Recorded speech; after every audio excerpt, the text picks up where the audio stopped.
So she's just going to be dealing with not a full deck for a little bit.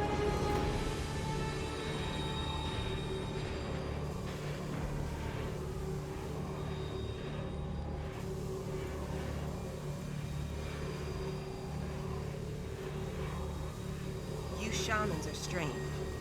It's like you wield magic like clerics, but with strange spirits instead of gods.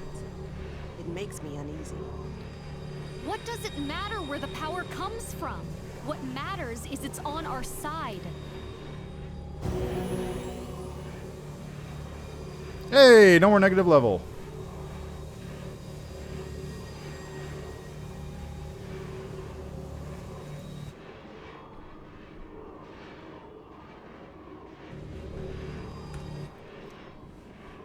Woljif's still not in a great place, but it's fine. It's fine. I forgot she's not fighting defensively anymore. That explains why she's been hitting. Okay. All right, let's go here. This staircase is on the way, so I might as well check it out. I want to see what happens if I go up this way, because I know the other way brings me out to a secret passage that'll get me the drop on some enemies, which can be handy, no doubt. But is it going to be handy that much? The other one actually was pretty good, because it got me right next to the succubus ahead of time, so I could just start unloading on her immediately. Even if it did mean that my party was basically fucking stuck in the doorway. Step, step, step!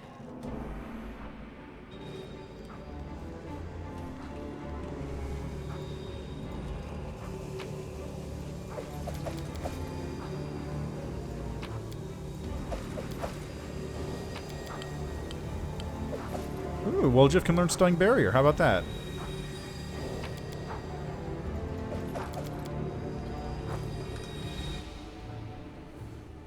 Okay, let me try reloading to see if that speeds them up, because I really don't know why they're moving so slow. I really don't. I just no idea why they're moving so slowly right now.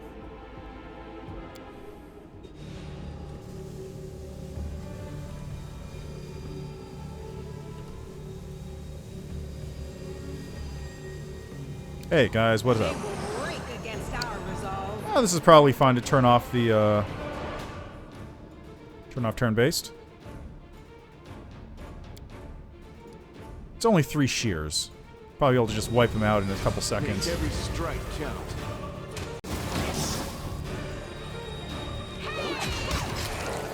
Yep, there we go.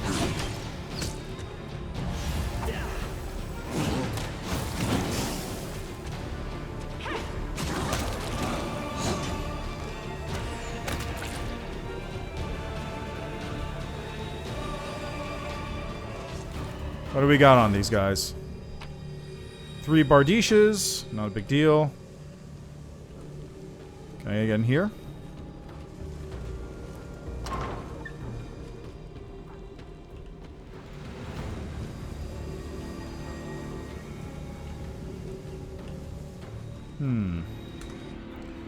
One of these is the way that I came in with the other guys.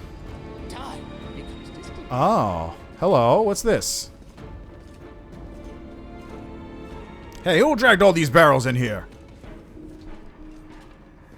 Stop, you can't come in here. I was ordered to rig everything in here. Haha, fine trick. Keep it up and I might invite you to join our club.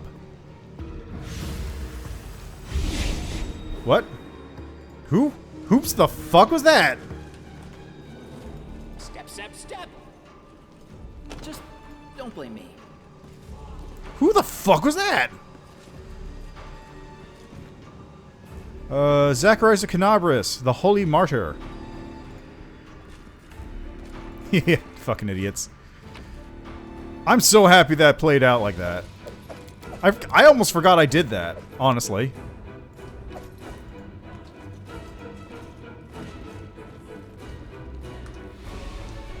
Okay, now here's the question. Where are these books I'm supposed to be finding? The storyteller wanted something in here, right? What's in wait for me there, I wonder? Maybe up there. There are... Yeah, there's another room over here, so maybe it's in here.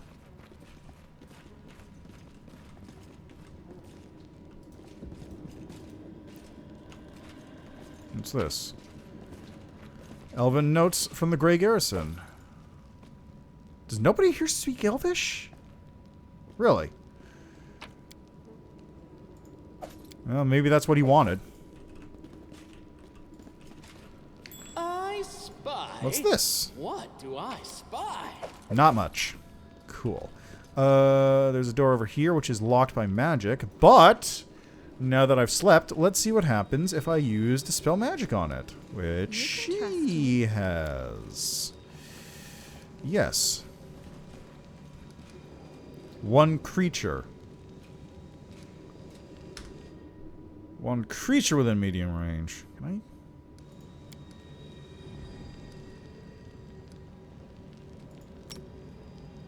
I? It should work. Is it flawed? There we go.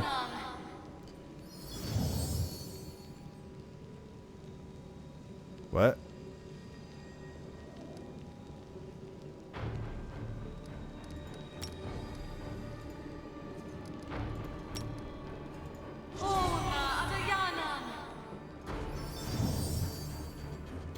What? So you can't use Dispel Magic on those doors. Good to know. I don't know why not, but sure, let's go with that.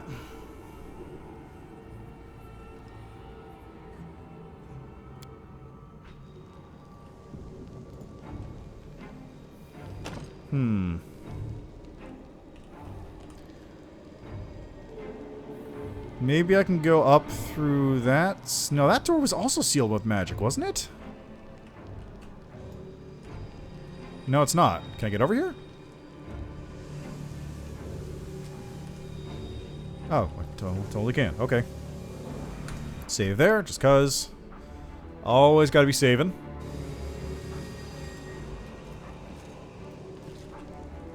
Hi. New batch of living hearts for my rituals is finally here. Very good. May Lord Descari, I offer this sacrifice to you.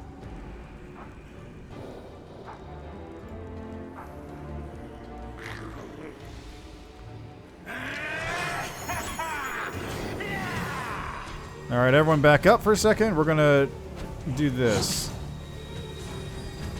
Make your time to share your treasures. Is all of this blood mine? I never thought I had that much.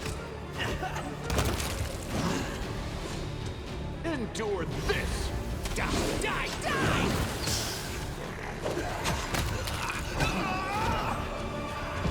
It's all your God damn it.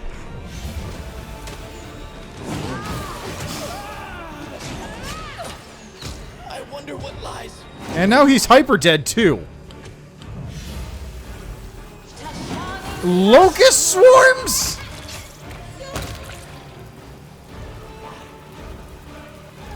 Jeslyn? The inheritors guide my blade. So this is how it feels. Vision blind? I dedicate my body to science. Don't worry about me. Okay, I am gonna reload the game again because this slowdown is really annoying. So I think Jeslyn was the final boss of this book originally. So let's just exit to the top. Like the final encounter, I have the PDF open right here. I can take a look. Yep, Jeslyn, half-elf oracle, was the final boss of the original AP. Or for this book, I should say. Finally, this thing is taking probably about as long as it did when I actually went through with my party.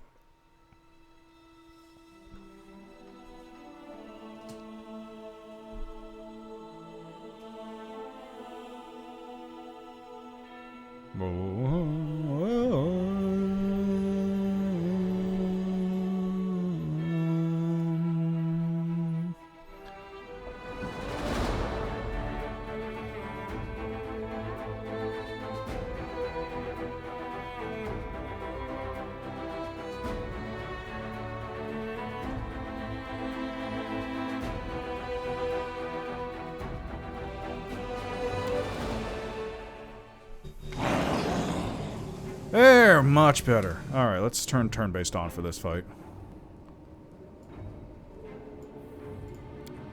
This one's gonna be a fucky one.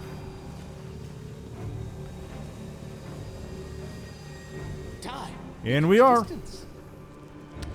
And right, as a Discari cultist, they'll be able to summon locusts. That makes sense, honestly. Even though I don't like it.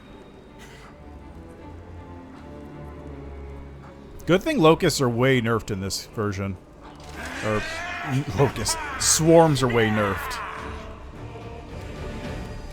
Why is Wolchif all the way near the back of the fucking fight? That doesn't make sense.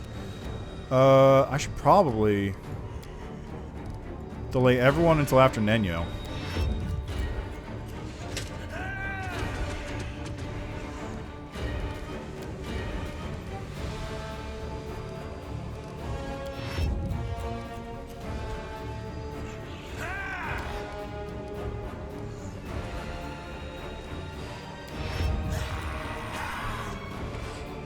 This seems like a good fight to haste up for.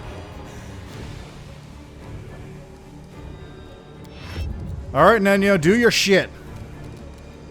Haste me up. And then I guess move over here.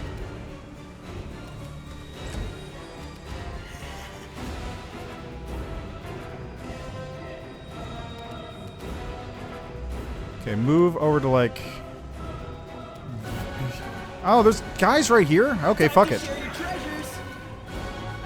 Make every strike count.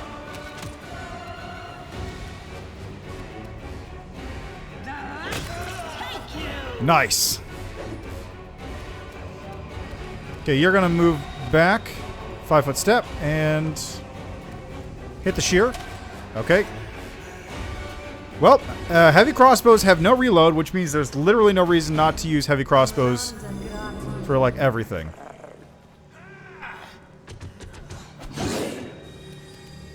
Go for their heart. Nice!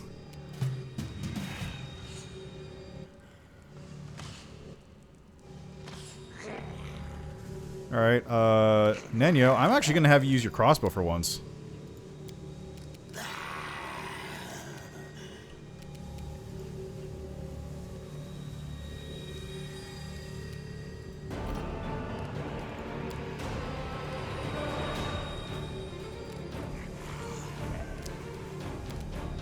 Like, that's shocking, I'm aware, but like...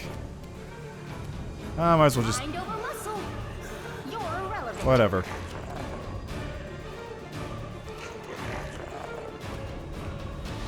Okay, how does this thing line up? Okay, there's a Gambian fighter right here. Good. Endure this.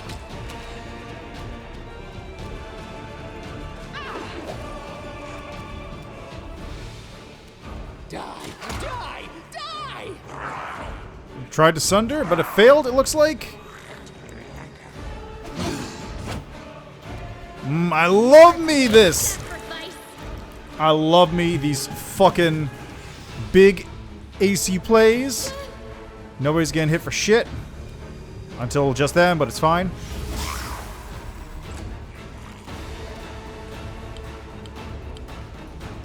Stab you or zap you.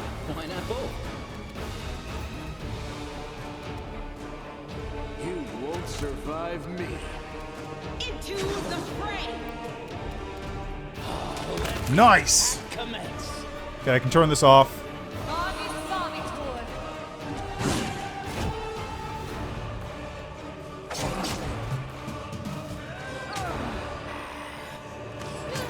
Ooh, big crits. That's not great. Yeah, let's cast this on Wolfjeff. Yes.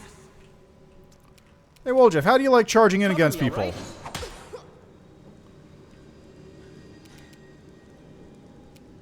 Let's get rid of the shear first. The wrong number. Nice.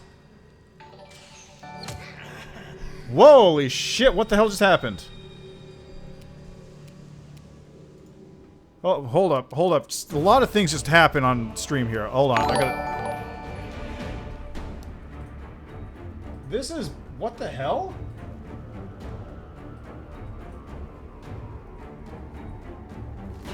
Okay, I need to stop these. I need to stop this because it's just going to keep going for a little bit if I don't. So, for some reason, a bunch of YouTube subscriptions just came through here.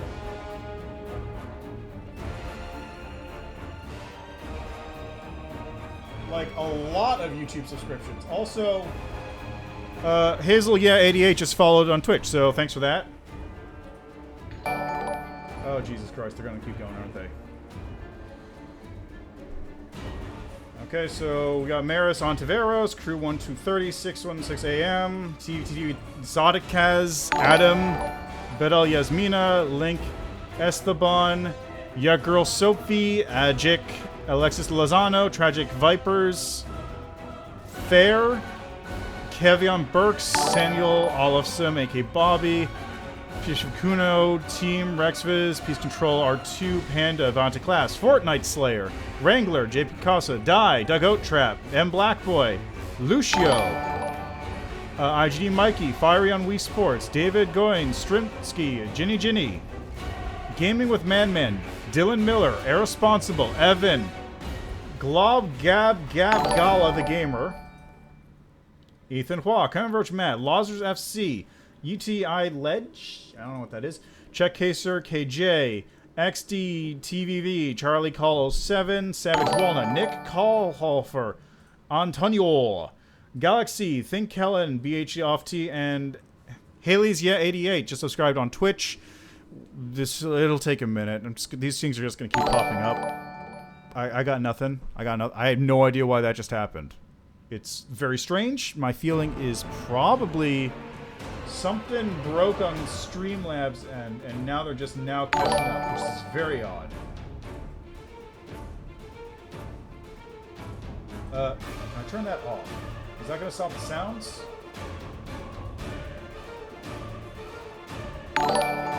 No, it's not. Okay, wait, maybe in the next one. Maybe the next one will stop the sounds.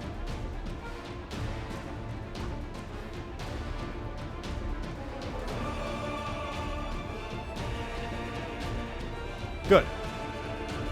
I am not live on YouTube, so I have no idea why the fuck this is happening. Like, let me alt tab here real quick. Let's take a look at something real quick. Did the sub count on this channel just suddenly spike up? Let's see, we got... That's not relevant. No, it did not. Did it spike up on the secondary YouTube channel? It also did not. Hello, everybody, and welcome to... So I have no idea why that's happening. I have to imagine it's some kind of bug on Streamlabs end. Hello, everybody, and welcome to... Shut up. I have to imagine it's a bug on Streamlabs end because I have no idea why it's showing up at this exact moment. So it's muted, which means we're not going to be hearing those noises for the next minute or few minutes. But yeah. So thanks for the follow anyway. Yeah. Let's see. We're up to... It's going to be a while. Yeah, we've got a while. We've got a while to go. So I'm just gonna let that happen in the background. I'm gonna have to check out what the fuck is going on with Streamlabs.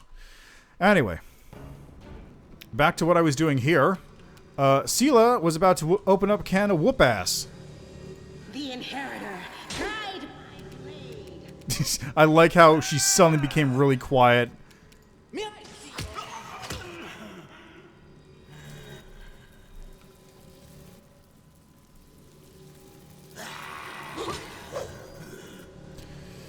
Alright, you can go over here. Nice.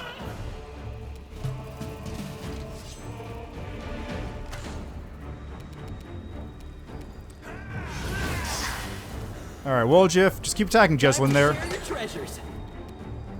Jeslyn's not in a great place, which is always a good place for me.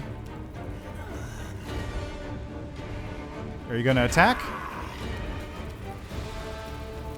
I guess I'll just attack this Gambian Ranger. Fuck, he just died. He disappeared.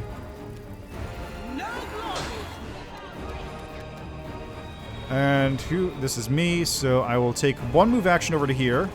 And the other move action is going to be to turn the swarm into a pile of nothing.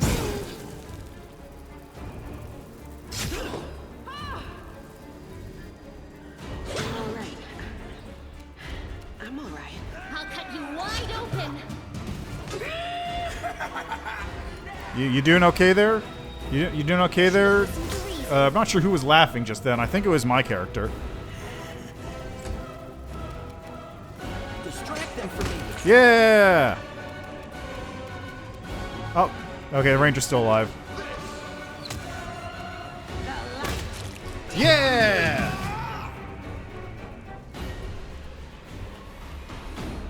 God, haste is so strong.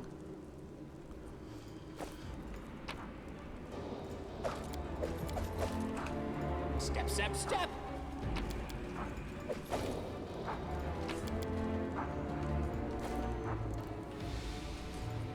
Okay, anything around here to take a look at? Nope.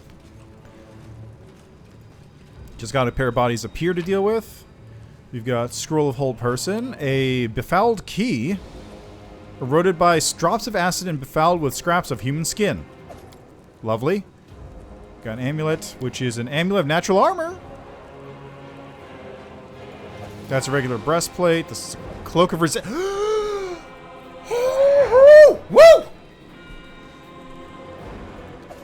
+2 scythe. If I had anyone who used a scythe, this would be great.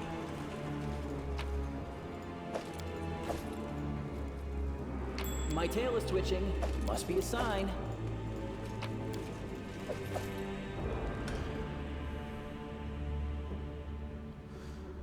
Alright, so now here's the question. Who gets this scroll? Because I've got I've got an amulet of natural armor. I can put that on, let's put it on Woljif. He's very lightly armored. And a cloak of resistance. I've already got a cloak of resistance +1, so let's give that to me, and this one can be handed down to the paladin. She has high resistances anyway, so might as well just stack them on.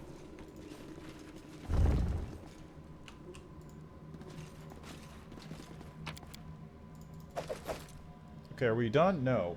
No, we're still not done with the fucking follows. Bulky pick. Ooh, fatigues. Cool. Biography. Now I'm really worried that I'm just going to keep missing magic gear because, like, the little magic circle is not very visible. Also, let's dump... I can dump this. And this. And this. And I'm keeping this. I'm keeping that just in case.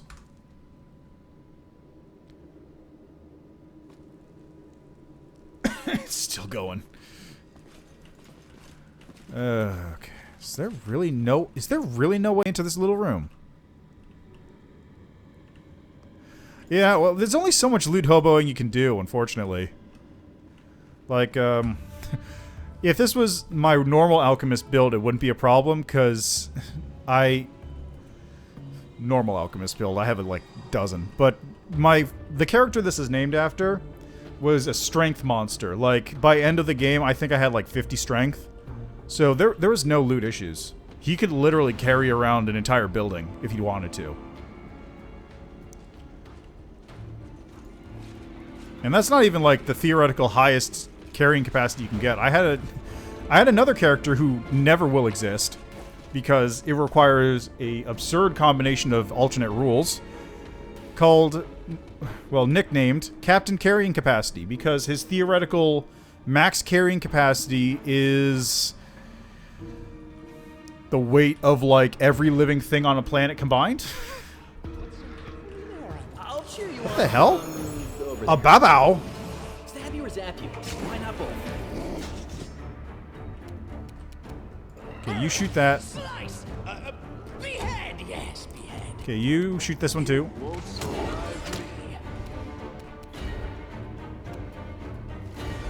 Go for their hearts! Okay, let's move you over to here, actually, so that way Sela can maybe charge in. Oh, Nanyo's going first. Alright, can Sela charge in on this? No. Alright, so she's just gonna have to walk in at a very slow pace. No glory without risk. Nice. I can't. It's all your fault. Okay, he's down again. You've crossed the wrong mongrel. You are today's sacrifice! Mind over muscle. The light Okay, this is very unfortunate. Die, die, die! Make every strike count. The spirits demand your blood. Everyone just keeps missing.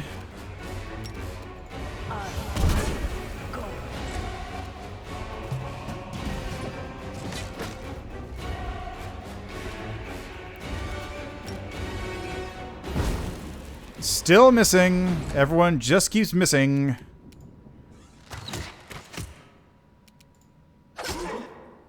Finally got some good hits in on it. Christ. Oh, there it is. Finally. All the way done. I could tell it's done because Reggie showed up. So let's do that one again.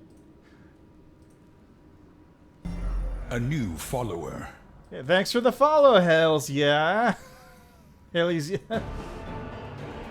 Jesus Christ. Okay. A new follower. What? Oh, God. Oh, Jesus Christ. It's fine! It's fine! Okay, are we done? Okay, we're done. Good. Whatever the fuck was going on is dealt with.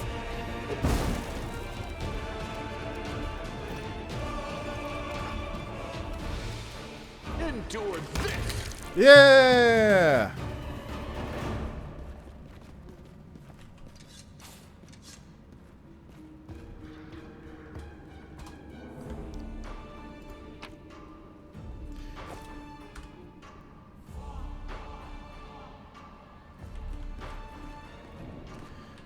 Alright, where to next?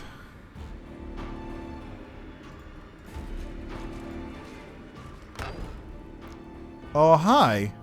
So many plans and hopes have gone up in smoke along with this city, yet so many are... Arilu?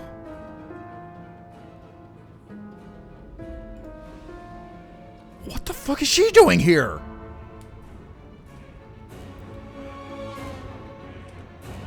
That was Arilu Vorash. What the fuck? Yeah, Enormous Evil is underselling it. She fucking... Okay, Woljif's... That's why. My positioning is all wrong. These two should be here. Like that. That's what my formation should look like. I've been wondering why they've been getting stuck behind the characters. Trail me. But yeah, that is the... Well, maybe not the final boss. So she is a final boss of this AP. What the fuck is she doing here? Who can say? If she was here, this AP would be over because she is like a... Let's actually look up her stat block. Let's see here. Relivorish is probably in book 6.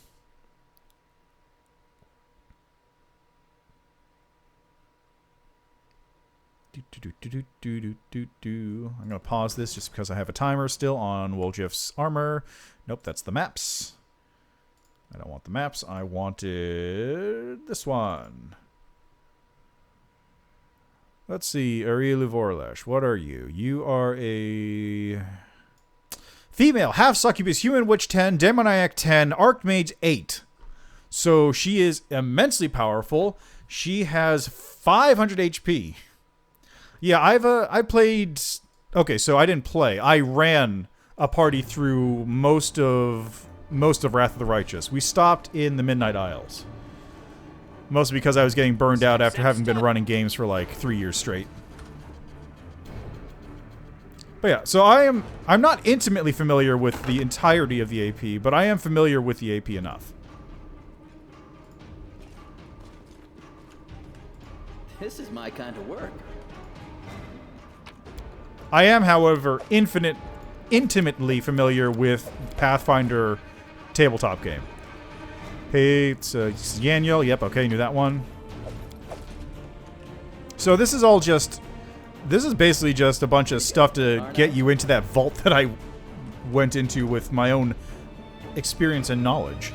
Because I'm so smart.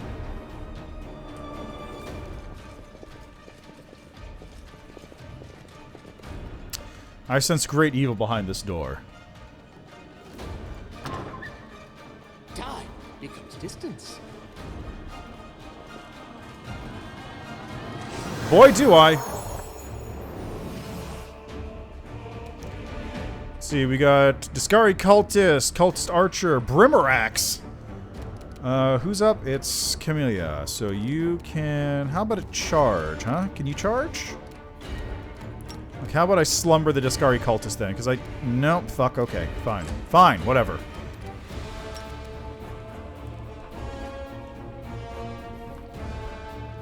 Yeah, makes sense. This is a good one to get the beta on. Because, like, this... Oop. Okay. How about some grease? You like grease? Yes. Fucking got him. Holy shit, that's lucky. Never thought I had that much. Okay. In that case, let's do this. Okay, Sela is not doing too hot. Can you charge? Can you charge? Yes. Oh shit, there's a second... Oh god, I didn't even notice that guy over there.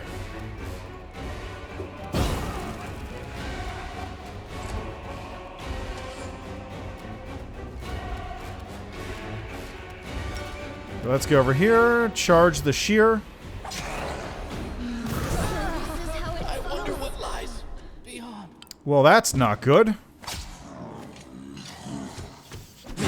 That is, in fact, terrible. Oh god, that's fucking awful. Okay,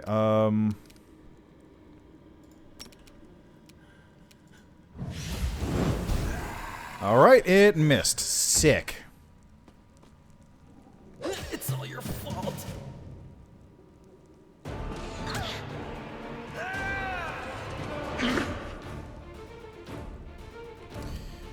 Okay, this Brimmerack needs to die.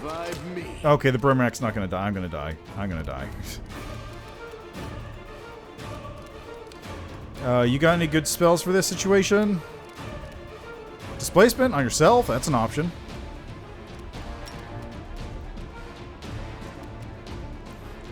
How about this? Good old create pit.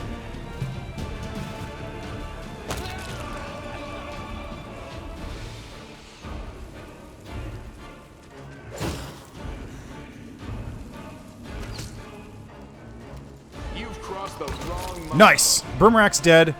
That just leaves some cultists to take care of.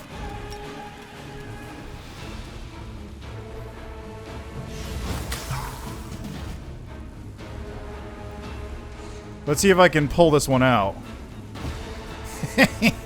Fucking idiot.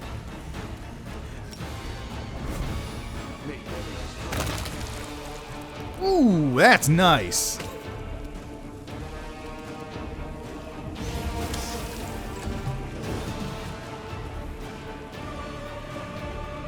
Okay, they're all having a time.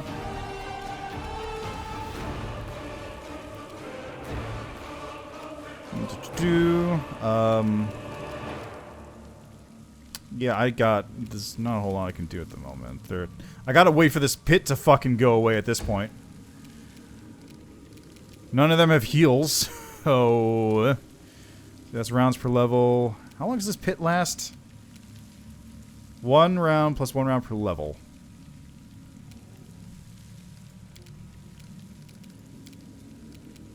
Probably should have gone Dispel Magic. Any of you have a potion on your belt? Yeah, that works. Ah, oh, fuck. That's actually not what I wanted to do.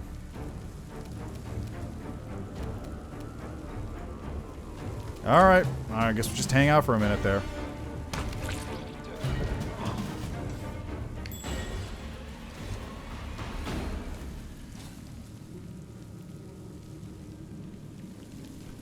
Yeah, it's just I gotta wait for a second for everyone to not die. No, backwards.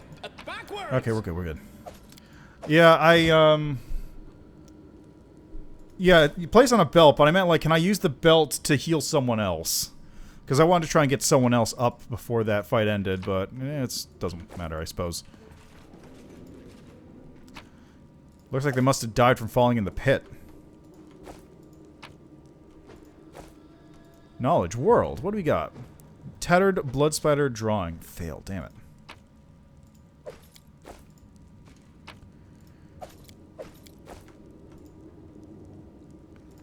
Okay, let's move over here for a second. Just don't blame me. Hey, you did it. Alright, let's see if I can move through here before people fall. No, everyone's gonna fall. Okay. Yep, there they go. Oh, this is that fucking... Yeah, it's the secret passage. Okay. Cool. So I finally found my way back. Alright, so that leaves this magic door that I can't get into, and this door over here.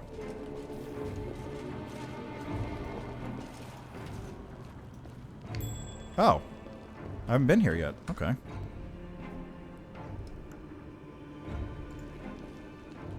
Is everyone here? Nobody's in the trap? Nobody's in the grease still? Good.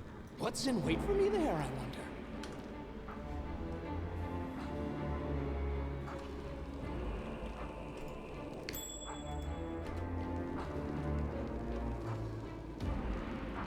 This is my kind of work. What was this? Okay, what is it? Shield of Faith. Okay, what's next?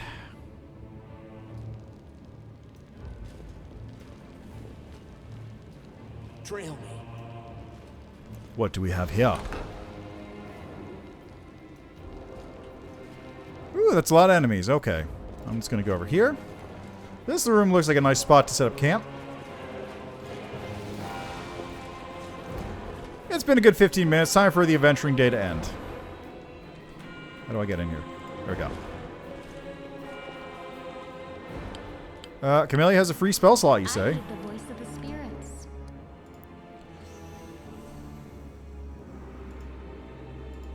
Ah. How about... Sleep is basically it's basically nothing at this point in time. So take that off. How about... Enlarge person actually might... No, I've already got enlarge person on there.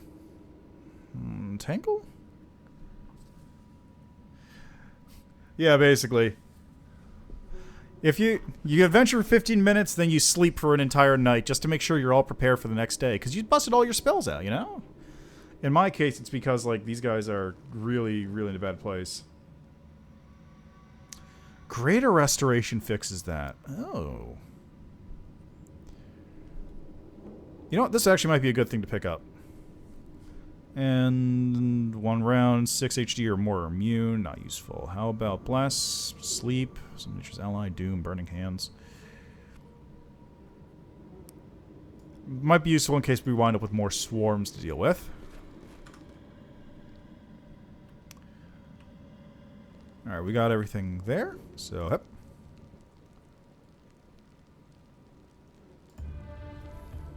What's the alcohol situation underground? Do you have anything to drown your sorrows in? You bet. Mold brew is a gourmet's dream. And tourists from Absalom used to come to us for our mushroom infusion. What? See, the problem is I can't tell if he's joking or not. He might be joking, but he also might not be.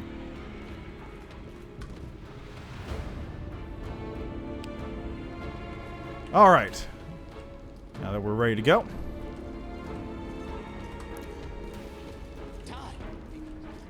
Oh, this door here. This is probably where I need... Yeah, this is where I need to go to continue. I think. No? Maybe. Well, it's locked anyway, so...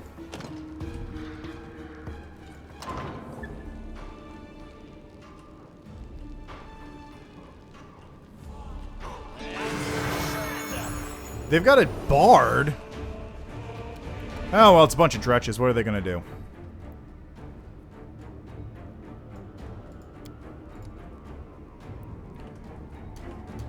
Let's go, boys! Fuck them up. Did you like that? What? You didn't? Okay, this actually might be a bit more involved than I was thinking it was going to be. It's all your fault.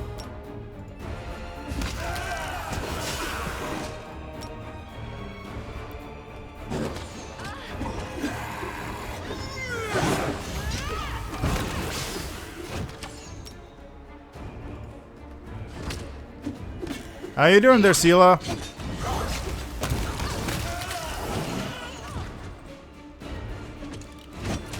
I dedicate my body to science.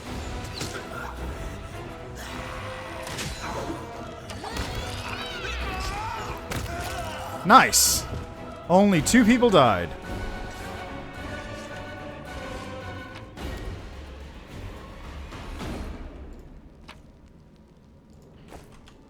Is it really only 1 pack? Oh, whatever.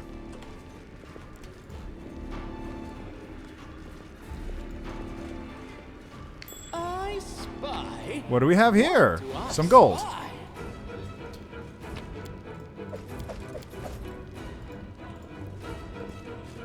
I mean, the only reason they can possibly be giving me this much camping gear in this area is because they know I'm going to be sitting around healing.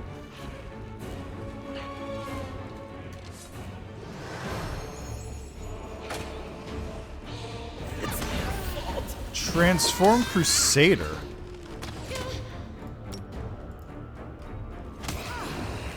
And up. Ghoul Stalkers. Oh, it's ghouls. That's why. So it's a bunch of undead. Is this a mock fight? Damn.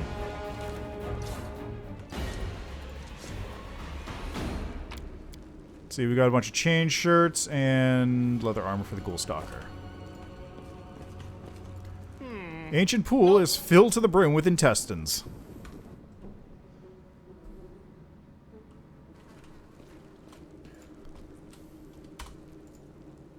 Really? Nobody's gonna do a better save than that one? Okay, fine.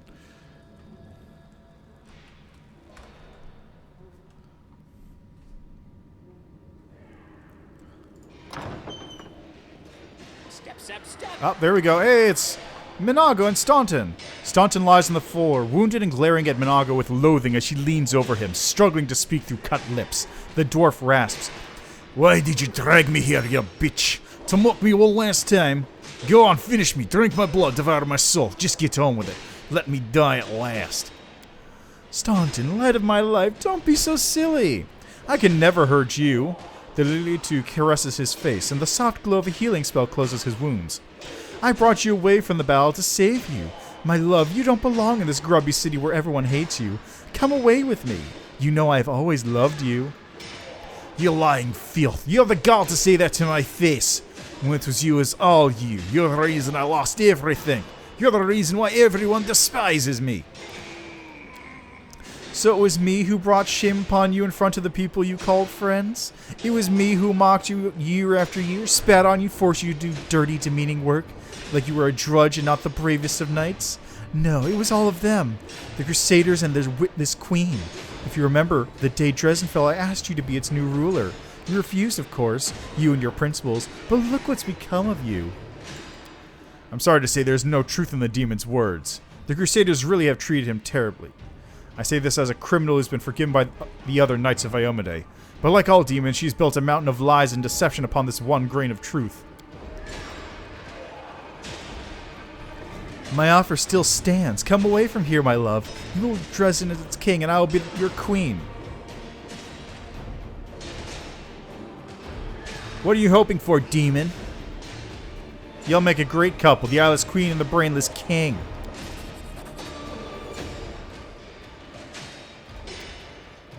I can picture your idea of happiness quite vividly. Staunton in chains while you extract his innards one by one. Suppose all your relationships end that way.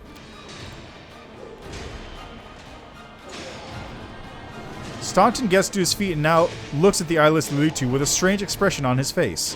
A mounted would sooner weep than this grim dwarf, but now tears now well in his eyes. Dearest, it's all right. I'm here. We'll never be apart again. Let's go. Come. Get back. Grasping his blade, Staunton slashes at Minago's eyeless face and, with surprising agility for one of his stature, flees up the stairs. Curses! Lelutu runs a hand over her face, staining her delicate fingers with blood. Stubborn as a mule. Never mind, my pet, never mind. You won't get far. You will kiss this scratch and beg for forgiveness. You will be mine, wholly, eternally, and willingly.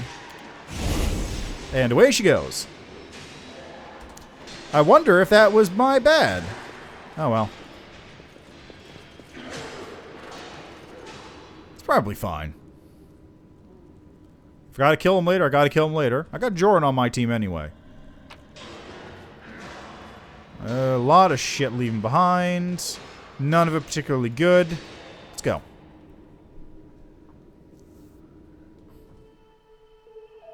I really just need a bunch of bags of holding. Like, a ton of bags of holding.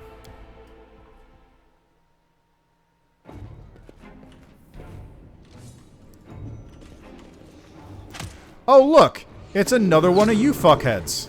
Did we step on their toes as well? The inheritor, guide my blade. Also, are you fighting defensively? Yes, you are. Oh. He's a Minotaur. He can charge through.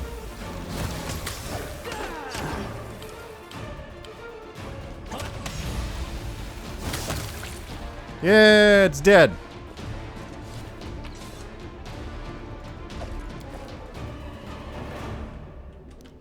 How you guys doing down there? Alright, this one's just going to be go around until I hit the Wardstone, I guess. Forwards? No, backwards. Backwards! This is my kind of work. You guys okay? I think this is the loot from the last time I was here. Let's have a save here, because I feel like this is going to be a big spot.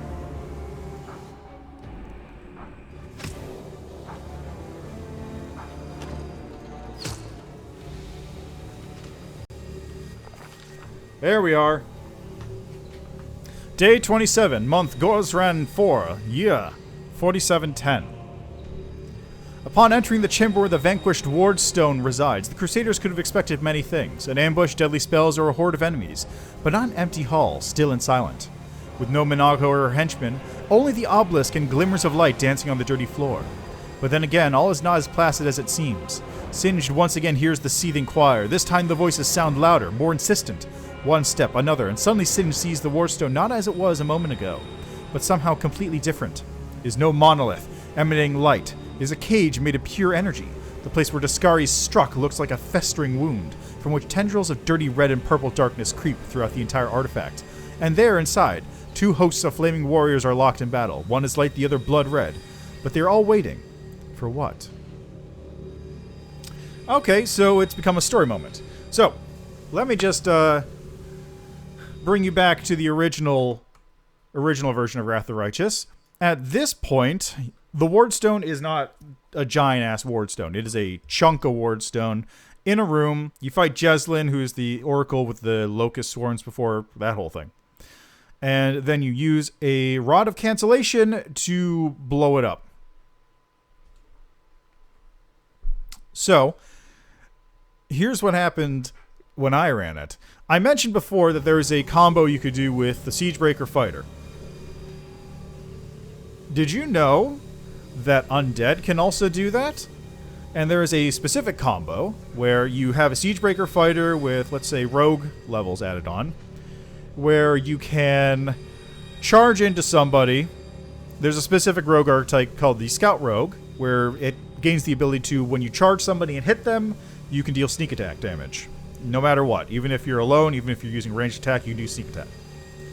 So you charge into someone, knock them onto the ground, and let's say these skeletons, these undead minions, are covered in spikes. They're wearing spiked armor. Or let's say they're rolling around in some sort of wheel made of spikes, like some sort of spiked skeleton wheel.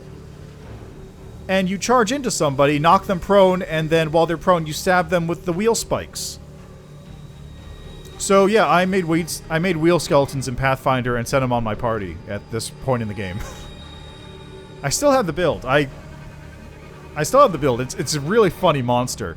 It's super damaging. It's weak, but it is super damaging if it hits you, much like an actual wheel skeleton. Totally works. It's totally legit. It's all in the game. I nicknamed it Major Asshole because that's what it is. Yeah. So they dealt with it eventually, but I put the fear of God into him, and that's what counts. Anyway, let's see. Let's hear the Light Warrior's words. The Light Warriors speak of duty, service, and sacrifice made. Their words reveal the truth of the Wardstones. Each one contains a host of angels, volunteers from heaven, who committed to the indefinite imprisonment in order to guard mortal kind from the demonic threat. They make no complaint. They ask no easing of their burden. If the goddess and her herald offered them the same choice again, they would consider it the ultimate honor to sacrifice their freedom for the cause. The angels know Discaria's evil plan. When the last of the Light Warriors falls, the Wardstone will become a deadly explosive that will destroy everything around it, and the other obelisks in the chain will meet the same fate. The Light Warriors pray for help. They plead for someone to strike down their fallen brethren, those who succumb to the demonic corruption and are already beyond salvation. But if they are stopped, it will allow the Wardstone to heal and the light lost to continue its duty. The crystal chisel covered in the ruins of Canabras is the ideal weapon for this task. It will cut out the corruption along with those who have succumbed to it and restore the Wardstone's full power. The eyes of the Aeon, until now slumbering peacefully in the hero's soul, awaken. The urge the hero to look upon the Wardstone through them. The Aeon's eyes wish to see. What did the Red Warriors say? The Red Warriors speak of pain and lies and disillusionment. Their words reveal the truth of the Wardstones. The barrier surrounding the World is built on the bondage and suffering of countless angels. Every injury dealt to the Wardstone, these angels experience as physical agony. The pain is driving them insane. Deceived by the hollow platitudes about duty and service, they suffer torment day and night for the sake of ungrateful mortals who do not even know their names. Enough! The Red Warriors know that their blades, now turned against their former brethren, hasten the triumph of Discaria and his servants.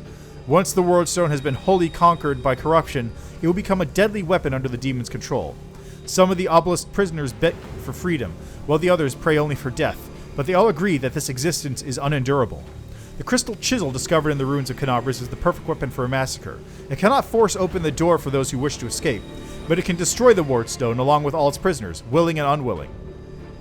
None will be able to claim victory, but all will be gifted a merciful death that will end their suffering once and for all.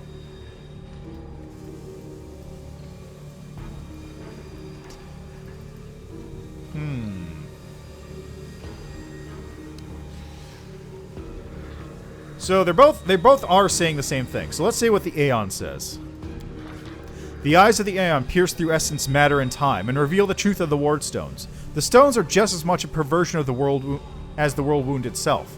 The demons are not of this plane, but this does not give Iomade and her herald license to disrupt the balance still further, by imprisoning untold numbers of angels in stone. A crime committed in the name of good does not offset those committed in the name of evil. It only multiplies the harm done to the cosmic order. Look at this!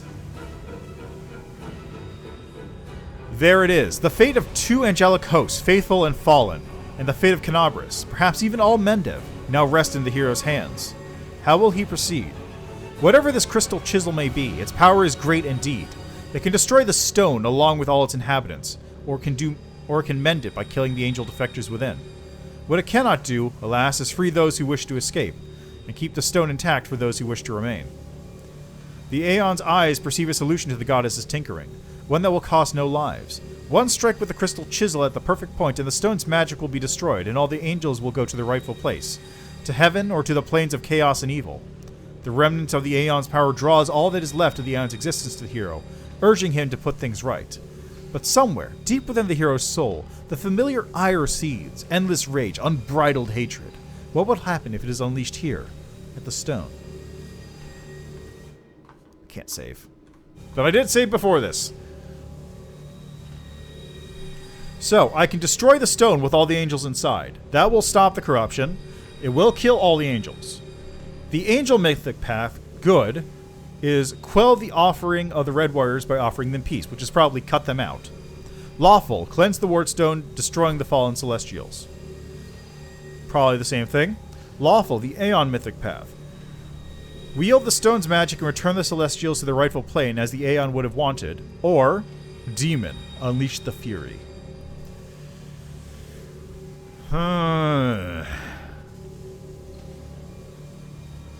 Well, going for chaotic, I'm sticking with chaotic. I'm sticking with chaotic neutral as best as I can. Good or evil, whatever. Destroying the stone with the angels inside is net neutral, let's say. Killing all of them. I can either offer them peace. Honestly, personally, me on a personal level, I'd want to return the Celestials to their rightful plane, because even then, they can return if they want to. They can return if they want to, but it will weaken, it will remove the Wardstone.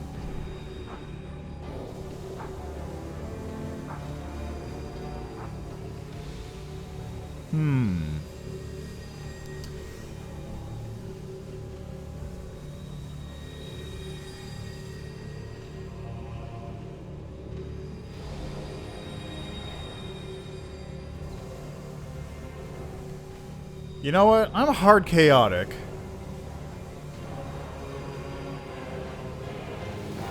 I'm hard chaotic. I think...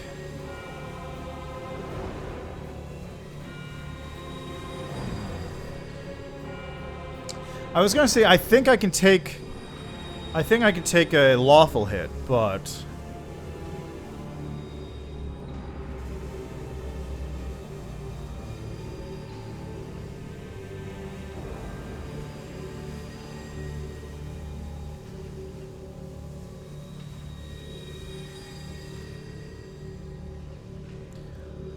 The only... So I either have... Basically, like, I can cut the Fallen Celestials out, no issue, right? I can give them their peace, I can kill them, I can destroy the stone.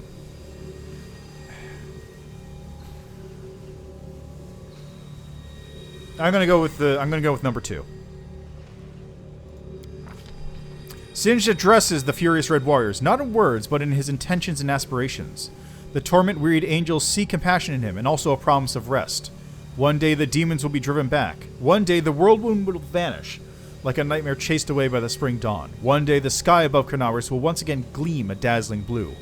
When that day comes, the Wardstones will no longer be needed, and the angels' watch will be at an end. Overcome by this vision, the Red Warriors drop their weapons. With bowed heads, they say words of farewell and fall into a deep sleep, one that will not be broken until the day this promise is fulfilled and they regain their freedom. The injury inflicted by Discari still gleams scarlet within the Wardstone, but the spread of corruption has been halted. The obelisk fills with vital, healing light. The Crusaders succeeded. The Angels' battle within the Wardstone has ended, and the threat to the entire chain of stones has been eliminated. Of course, this has won no guarantees of safety for the future. What happened here can happen again. The Mendefians can no longer rely on Iomede's gift as they once did, but the danger is past for now. Unable to bear such a flagrant violation of the laws of reality, the magical eyes of the Aeon fade away for good. So that means I've lost objective sight. I no longer have objective vision in the future.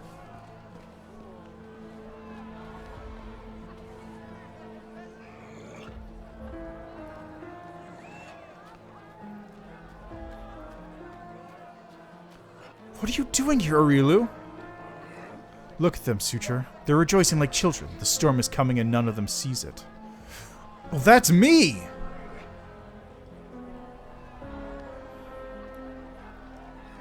Shall we add to their festivities, my lady? How about a little lightning to burn their flesh? Pretty much, yeah. Aeons are law, pure law. They are... Oh no, Suture, we leave such frolics to Discari's little gnats. We are here for something else. Something I've greatly anticipated for a long, long time. So I was brought here by Arilu.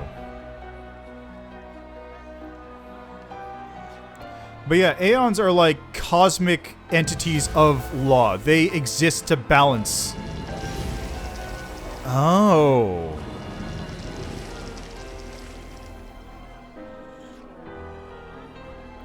They exist to balance out the cosmos and all the planes.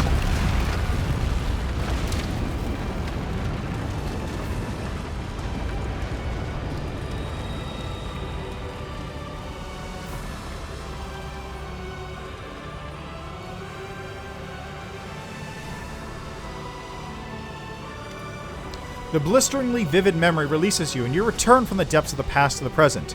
You feel a fresh breeze on your face. The energy expelled from the Wardstone has blown the roof off the Grey Garrison. The Wardstone's energy suffuses you, and through you flows into your allies. Help us, Ayomide! What? What are you doing here? How did Minago get here? What? What are you doing here? How did Minago get here? She doesn't rush into the chamber.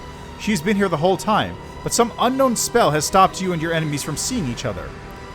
I see. Tricks from your pathetic goddess. So even Ayomide wears up to dirty tricks when you have her cornered.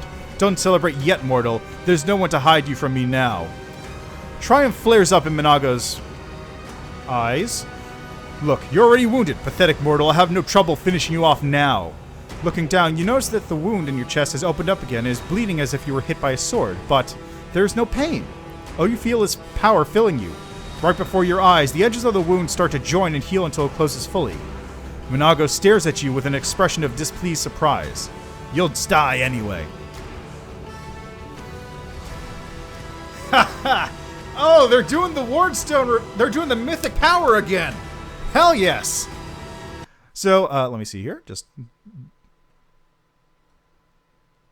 Yeah, so, Wardstone... Yeah, when you blow up the Wardstone, a bunch of shit starts happening. There's an actual cutscene that plays, in cutscene, quote-unquote, in the AP, where you see a bunch of the past going on, and, the PCs gain the following effects during the battle. Damage reduction 10 versus good, which means they're basically immune to damage coming in. Regeneration 5, resist acid, and fire 10. Each PC glows with a bright light that automatically dispels any third level or lower darkness effect they enter. Each PC's attacks are treated as good for the purposes of overcoming damage reduction and deal plus 2d6 points of damage against creatures with the evil subtype, so they get Bane. And once per round, as an immediate action, a PC can roll 1d12 and add the result to any d20 roll he just made. Obviously, this battle should be one the PCs should have a little chance of losing. Yeah. Yeah. So they're doing it again. Your goddess sent you to die. You think that's a victory? All you've done is postpone the deaths of all the other mortals, and not even for very long. But your wait for death is over. You won't see what I'm going to do to your little friends because I'm going to kill you right now. Did we find trouble? They did.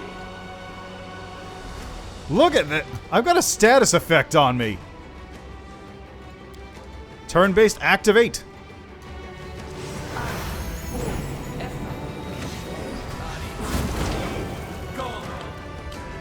Man, I'm taking no fucking damage. Mythic Power. You're imbued with Mythic Powers. You get 2 additional attacks per round and a +5 bonus to attack. All your attacks ignore the enemy's DR, automatically confirm all critical hits, and deal additional 100% divine damage. Every first attack you make during a round deals 46 divine damage in a line or cone depending on the attack type. You get 100% fortification, which means I'm immune to crits and sneak attacks. DR 10 versus everything. 20 acid, fire, electricity, sonic, and cold resistance. All your spells ignore enemy resistances and spell resistance. Enemies fail all saving throws against them. All healing and supporting spells additionally heal and grant the target fast healing 10 for 5 rounds. All offensive spells deal an additional 100% divine damage, make targets sickened and shaken. So I am fucking on. Crusader mode has activated. Fucking Deus Volt, bitch. What the fuck?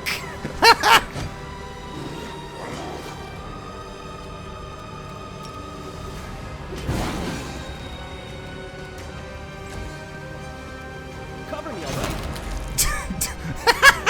China's cone of force just pops out of it.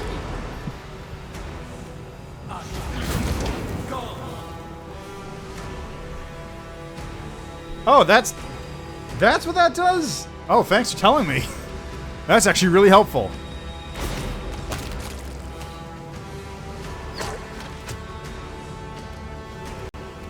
A new follower. You should have listened to me. Also, thanks for the follow, Don't Drink Bat Milk. Alright, well, don't have any turns there. Dim Door, you ain't getting away from this shit.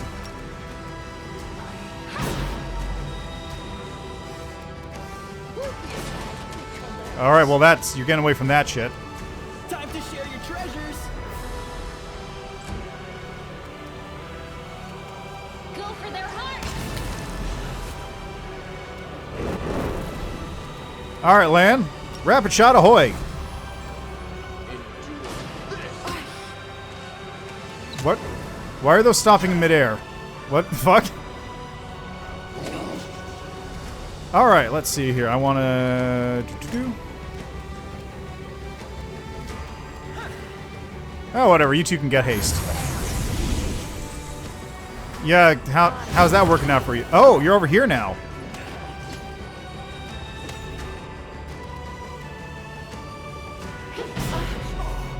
All I see is blackness. Okay, you can 5-foot step over here in that case, because you're actually taking hits. Distract them from me. She is not having a good day right now. Cure serious wounds? Yeah, boy!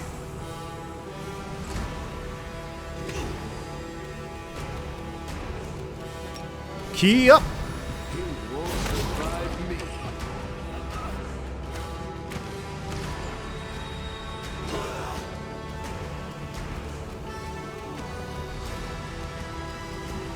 Acid arrow. Missed. Sick.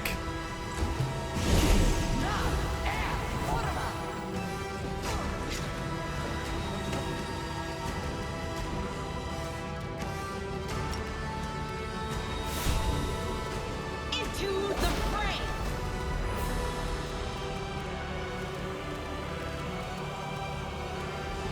Oh, there's an incubus over here. How about that?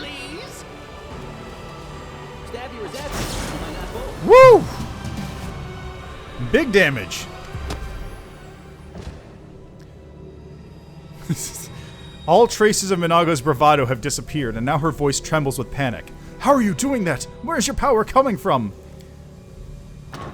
I fucking knew it. Minago, to me! Staunton, my darling, I knew you'd come back for me. Shut it, get over here, now, get behind me! The dwarf turns his hard eyes on you. If you want to finish her off, you'll have to step over my dead body first. Killing me won't be a challenge, I know, but I can last long enough to give her time to escape. Staunton, don't do this. Don't do it, and why not? You still have a chance to redeem yourself. It's the truth. The Crusaders of Canabras have treated you like dirt, but we never do that to you. We are your friends. Shut up! Son clenches fist. I've been listening to fairy tales about redemption for 70 years. Enough! Not another word.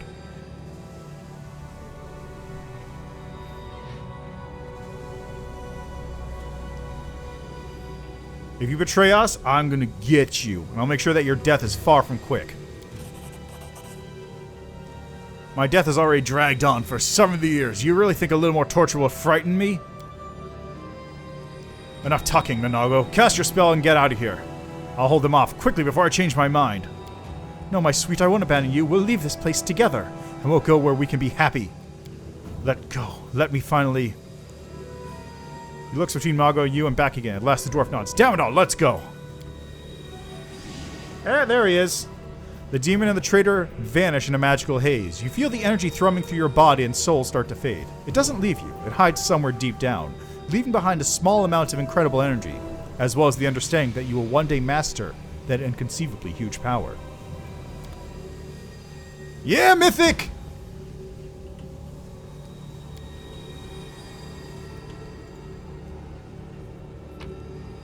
We got bows, we got sure, boomerangs, whatever. We're all good. We're all good.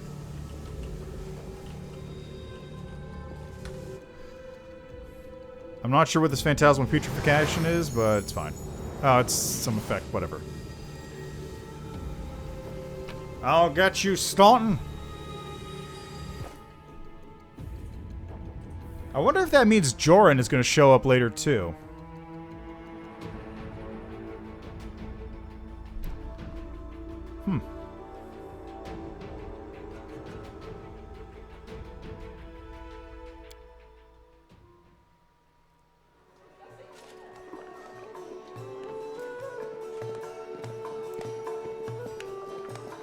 They're having a time up there.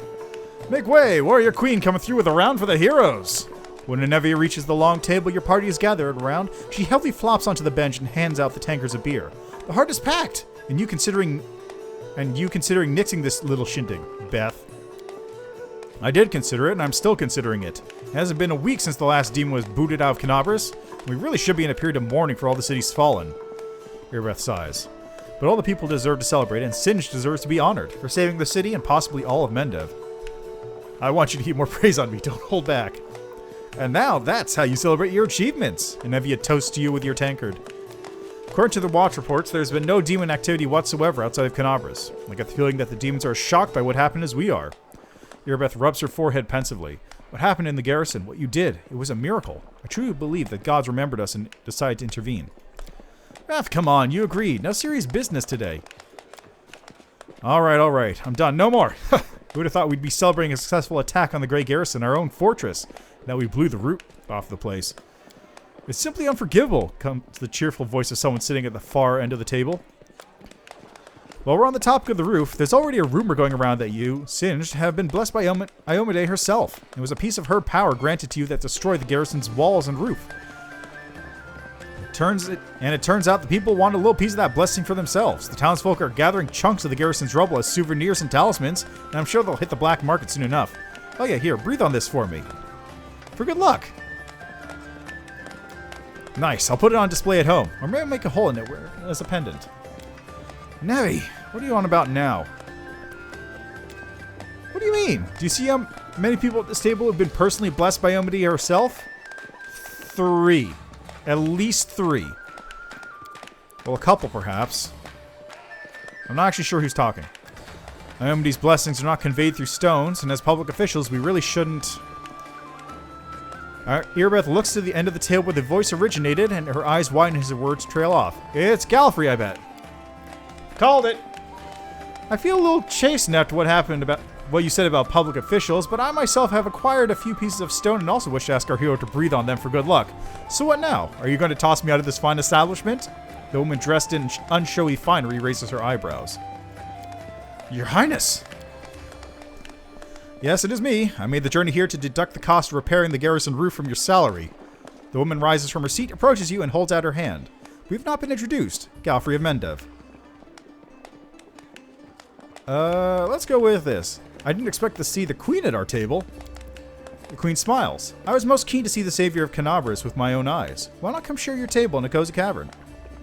Tavern, not cavern. Very different. Irbeth, finally recovering from the shock, bolts to her feet. Your Highness! I'll have them arranged. Calm yourself, Commander. I deliberately came here without any fanfare because I did not wish to draw attention away from our honored hero here. My personal guard and the force I brought with me are standing watch outside the city.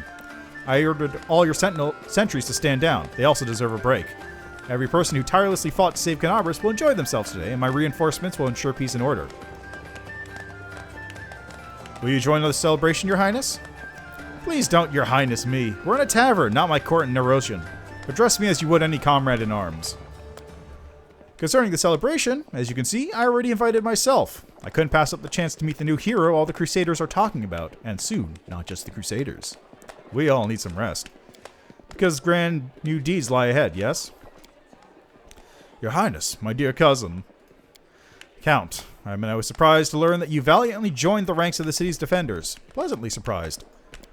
I live to please you, my queen. But first, my first thought when Discardi cruelly robbed us of noble Terendeliv and have a Canabras Crusaders in one fell swoop was of you, my queen, and of how these events would weigh heavily upon you. No one could have foreseen the demon attack, and we have so successfully held the defense here for 4 heroic crusades. I'm going to drown him in the nearest well this very night. I value your dedication and your eloquence. The Queen gives him a genuine smile. I hope you will continue to aid our soldiers. Not a chance. You know that I am not made for the front lines. Singed, dashed, and bashed, but I really must go. Important matters to be getting on with, like burning my house down and rebuilding it so I can burn it down again. A new shipment of wine from Kyonin and 3 beautiful creatures of the same provenance. But I will most assuredly come to say my farewells before your army departs on its campaign, which, wherever it may lead you, will undoubtedly be crowned with victory. I shall hold you to that, Count, and allow me to devote some time to the hero of the evening. I did not come here solely to give you this chance to celebrate, but all serious discussions and official announcements can wait until tomorrow. I have big plans for all of you. The Queen smiles archly, especially for you, Singed, but I want to keep you in suspense for a little while longer, so I shan't say another word. Let us mark out this victory. My first toast is to you, the hero of Canabras. Now, what are we drinking? Yeah! The fires of Canabras have died down. Now the army's path leads to the walls of Dresden, a fallen citadel that the Crusaders have been trying in vain to reclaim for 70 years. The new piece on the board might give their efforts some added momentum.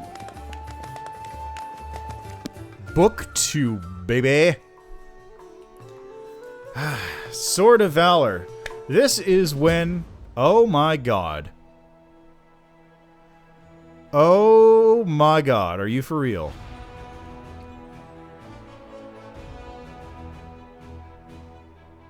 Oh my god, we're already going right into the... Okay then, let's fucking go. Is that him next to Erebeth? The hero who saved Canabras? The Queen is coming! The Queen! Rise, warriors! Today is a day of sorrow and pride. Sorrow because we weep for our brothers and sisters who perished in Canabras. Pride because despite demonic treachery, our heroes repelled this city and saved the attack. I, Queen Galfrey of Mendev, declare this day the first day of the 5th Crusade. Which is gonna be the most successful one. Spoiler. And I am glad to introduce the one who will lead the attack on the forces of the Abyss. That grass is not supposed to be doing that. All that grass is literally like 90 degrees off where it should be. The hero of Canabras, Knight Commander of the 5th Crusade, your leader from now unto victory or death. Thanks for the vote of confidence. Hooray! And now it's time to rest. Everyone dismissed. Go party.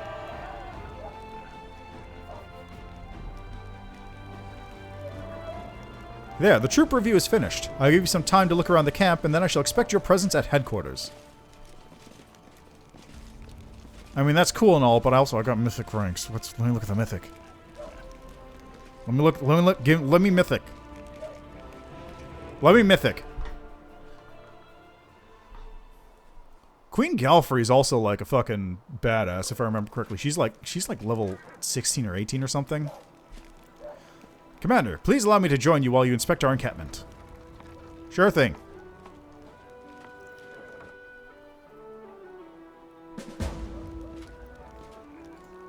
Alright, so spy blah blah blah. Coldwater's gotta go to Chili Creek. Make it to Dresden. As cultists. Oh, I gotta talk to Erebeth about her scabbard, right. I don't know if I ever got those notes. Oh, hold on. Character. Mythic Path is...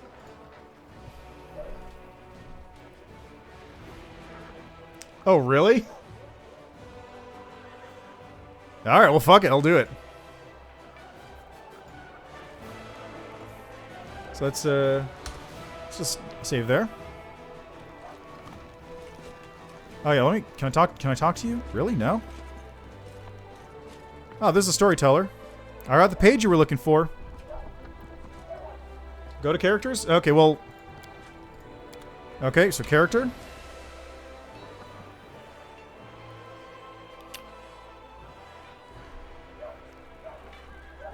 Like these two need to level. but I'm not quite at the level yet. Like, I can try with these two, I guess.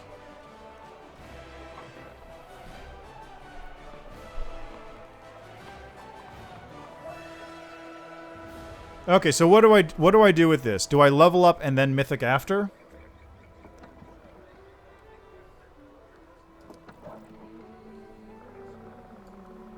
Alright, so I guess just level up as normal.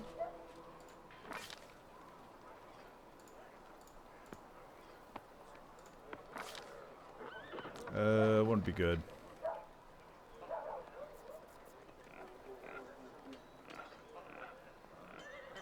I'll just pick whatever.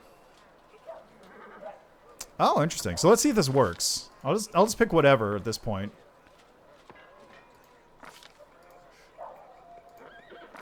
Just to see if this actually still works. Go to character. Nope, not there. So they must have patched that out.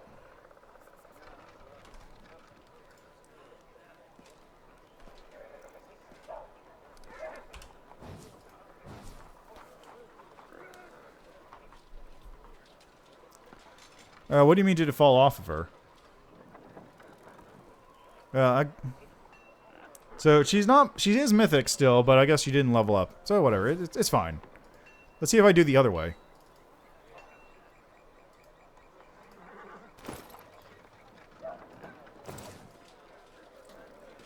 Okay, so let's go here.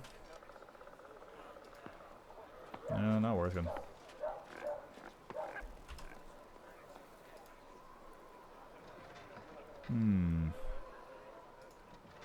I don't actually know if you can even level Mythic up without selecting the character. Because I can't even select Mythic Path right here. Yeah, I mean it's fine either way. It's just it's a weird glitch, but it does break the game.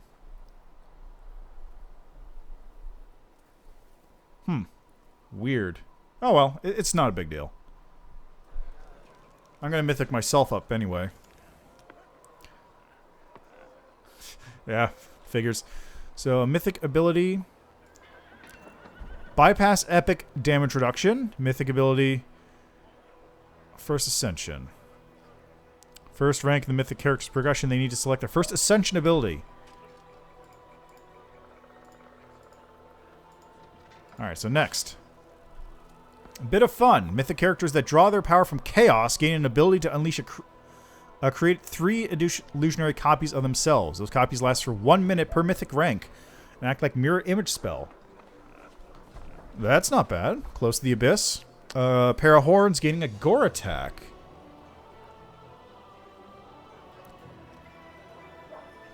Good ability to unleash a ray of heavenly light targeting an ally or foe.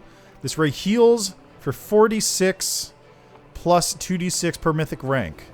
Or deals the same amount of damage to enemies. So you can smite people. Channeling energy causes a burst that either heals all undead or damages all living creatures. So they gain a channel negative energy. Draw from law can gain an ability to force reality upon the enemies around. Target greater dispel, affecting only abilities of the illusion school. Freedom.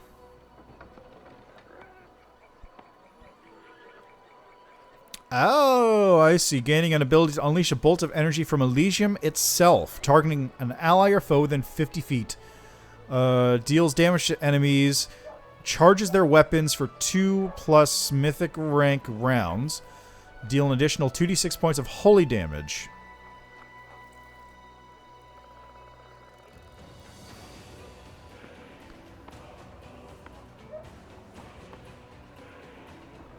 Let's try this.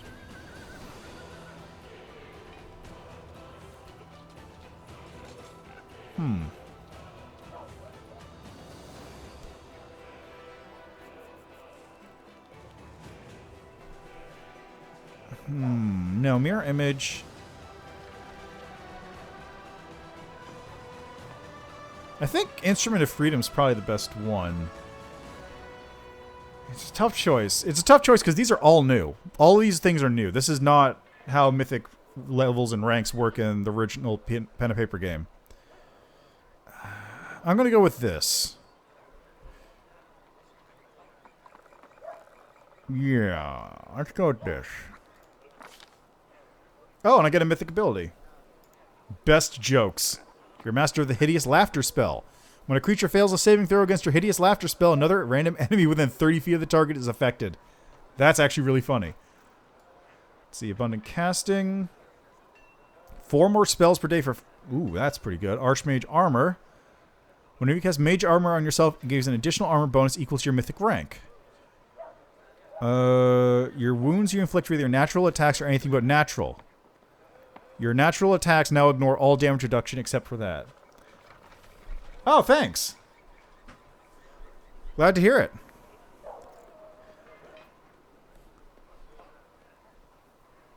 Throw elixir. Oh, okay. Yeah, this is a lot of fun, because I never got to play Wrath of the Righteous myself. But also, it's really fun just, like, seeing all this stuff sort of changed around. Limitless Rage. You no longer have a limited number of rage rounds per day?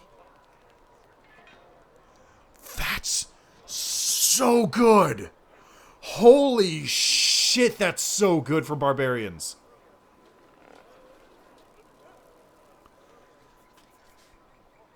I actually don't know if barbarians are like regular barbarians or unchained barbarians. Because regular barbarians are like, they buff themselves up, and then like their constitution increases, which means they actually have a higher HP pool. Whereas Unchained Barbarians gain like temp HP, and it's like their stats don't actually increase, but they get bonuses that are equivalent. So it's weird. This makes me think it's probably Unchained Barbarians. But that, holy shit, that is so good.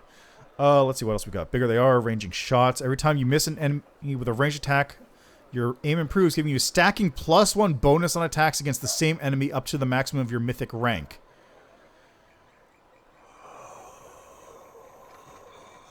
Oh my god. These are so good. I mean, you're not going to get shit like you're not going to get shit like what is it? 7 League Leap, which lets you run for a mile and then you get to jump for like 40 miles. Or, God, what was it? Eagle Vision? I don't remember. It's Mythic Far Shot, which lets you shoot weapons at any range without penalty. So there's memes and stories about guys who like just buy a scrying gem and then sit in the tavern in the town and just fire arrows at targets from like a mile away. No, that's legit. That's literally a thing you can do with Mythic and Pathfinder. Expose vulnerability. God, I have no idea what to get. There's a lot of shit here. You leave a mystical link with enemy spellcasters to let you instantly move to them. Every time you're targeted by an enemy spell, you gain the ability to teleport to the spellcaster as a move action for the next 2 rounds. That's fucking hilarious. So you could just straight out just fucking teleport to somebody. If somebody casts a fireball on you, just in their face instantly. That's great. Deal critical damage to the ranged weapon and you reduce the target hit points 0. You deal your weapon damage to all other enemies in 10-foot radius. Oh, God. There's so much stuff here for every character I can see. I just need to find one that's good for me. Once per day, when your HP drops low, you become unkillable. For 2 rounds, you become immune to damage that would make you unconscious. What the fuck is this? This is just passively, everyone loves me. Your strikes make cracks in the enemy's existence, leaving weak points for your allies to strike. Every time you target melee combat, Maledinification, Master Shapeshifter. So that's whenever polymorph effects, so that's like druids. Oh, fuck, it's so good. Mythic Charge. Your charge attacks deals additional divine damage equal to 1d6 per rank. Your shadow spells are 20% more real. That's relevant for specific wizard builds. Yeah, that's the thing. Bigger they are, the easier they are to hit. You gain a bonus on your attack rolls with ranged weapons equal to the penalty to AC the target receives from their size. Which means huge things get like a -8 to their AC.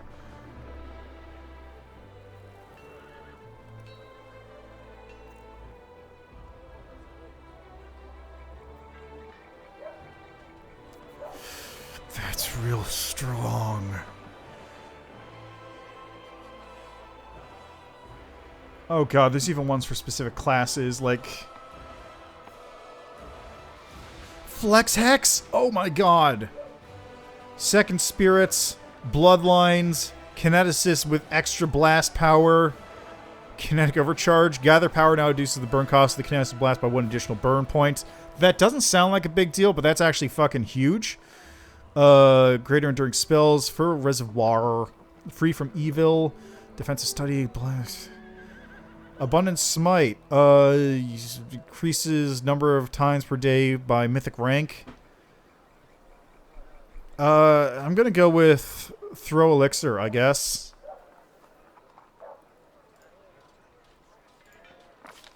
Sure, let's fucking go. And now everyone else gets a 2, so I'm just gonna... You get... not... Oh god, which one is it? Ranging shots? Ranging shots. Oh my god, I just realized I can put Deadly Aim on him completely safely now.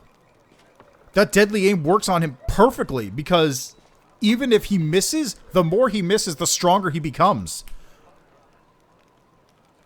Oh, Lan, my man, you are going to be killing things soon.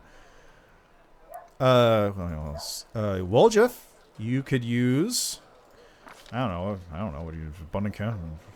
Cleaving... He doesn't use natural attacks. This would be really funny. And this would actually be hilarious.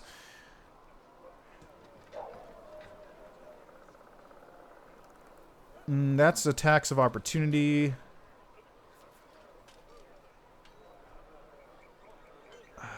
Master Changer.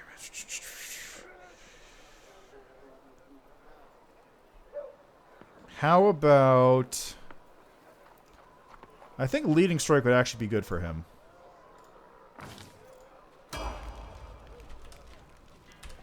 Okay, and let's give you... You're not going to take Abundant Smite, despite all appearances. You are going to take Dimensional Retribution, because I think it would be fucking hilarious to just have her pop in on shit. And that's all I'm going to do for that for the moment. Okay, where am I going? I got a lot of people to talk to. Storyteller. Alright, I got a page. The storyteller very carefully takes the page from your hands. His fingers touch the ancient letters, gently examining them lightly. Following their lines, I see myself, young, energetic, able to see. Oh gods, have I found a key to my past? Finally, I found out what my own mind has been hiding from me. He's an amnesiac. The elf's expression becomes withdrawn. The wrinkles on his face soften. Thank you, Singed, and please follow me to my story. Let us embark on this journey together. They are leaving. The people of Kyonin faced the coming Earthfall and admitted they were incapable of handling this disaster. Proud rulers, artful crafters, brave warriors, wise mages, and skilled healers. All of them hurry to the gate of Silverian, looking around fearfully. A clean, safe world is waiting for them there. My people decide not to fight for Galarian. I am ashamed, and I am sorry for them. Their hearts wavered in the face of the catastrophe, but my will is strong. I am staying. So, background there. Way back when, Aboleths, or Veiled Masters, which are basically Aboleths, they're like evil undersea goo monsters. And their goo's actually pretty fancy, because if you are affected by it, you become able to breathe underwater, but you can no longer breathe above land. So there's actually a spell where you use Aboleth Lung on somebody, and it makes them incapable of breathing on land. So you just do that, like, in a random place, and somebody dies. So anyway, Aboleths decided to wipe out everything on the surface, because, you know, they live in the ocean. Why not? So they called in a giant-ass asteroid to try and wipe out everything, basically. And then two gods decided, okay, we got to stop this, moved the moon into position and blocked the asteroid, and that killed them. It's like Arasni and something else with an A. I don't remember their names exactly. Anyway, that happened. Scattered a whole bunch of extra asteroid bits all over the planet, caused mass destruction, Yeah. Also, elves are aliens. So, every elf is an alien from... I don't remember the planet. It's Venus. They're from Fantasy Venus. Castrovel, thank you. So yeah, so all elves are aliens from Castrovel, and they just kind of hang out in Kyonin, which is their own section of the world. And at a time of Earthfall, a bunch of them decided to take the Stargate back home and ditch the planet. And then there's a whole bunch of shit with Drow, and that's all in Second Darkness, which is an AP which is not very good, because it's also mildly racist, like in a real way, but we don't really touch on that. It was also written for 3.5 instead of Pathfinder, I think. So it's old. It's very old. Anyway, onwards. My kinfolk are looking at me angrily. How dare I diminish their decision with my recklessness? My choice makes them cowards, traitors of their own home. Yeah? One of them, my former mentor, looks at me bitterly. He hands me a neat notebook with a tree bark cover, in case you changed your mind. With a heavy sigh, he returns to the line of those departing. Forgive me, brothers and sisters. I watch the gate of the Silverian Stone close, separating me from them. It is time for me to go too. I open my master's notebook. These are his notes about traveling between worlds, in case you change your mind. He hopes the burden I shouldered voluntarily will be too much. I will lose heart and find my way to Silverian. That will never happen. My mouth set stubbornly, I tear my master's notebook to pieces. I use my forced pride as a shield against my fear of what is to come. Oh, right! It was Aslant they were doing. Right, that's what it was. I forgot that was part of it. I haven't played Second Darkness, I just sort of know what goes on, and I know the backstory about Earthfall. Why did the elves decide to flee, not fight? The storyteller's lips purse with disdain. They are afraid to lose what they have. They were rulers, long-lived and powerful. They valued their lives and sunshine too much to enter the fight with the aftermath of Earthfall. Your mentor is a mage? Then you must be too, yes. I mean, it would make sense. Yes, I'm an Archmage, and this title is well-deserved. I've acquired delicate mastery and succeeded in many areas of magic, but curiosity has always pushed me towards new knowledge since the first day of my apprenticeship. What is the Silverian Stone? A magnificent crystal bent into an arch by a mighty hand of an ancient divine creator. Our great gate to other worlds. It breathes power. It dreams of eternity. Why are you so angry? I spent many hundreds of years in Kyonin. I've always admired the way my kinfolk cared for the forest that was our home, but the rest of the world seemed to mean nothing to them. But I love Galarian.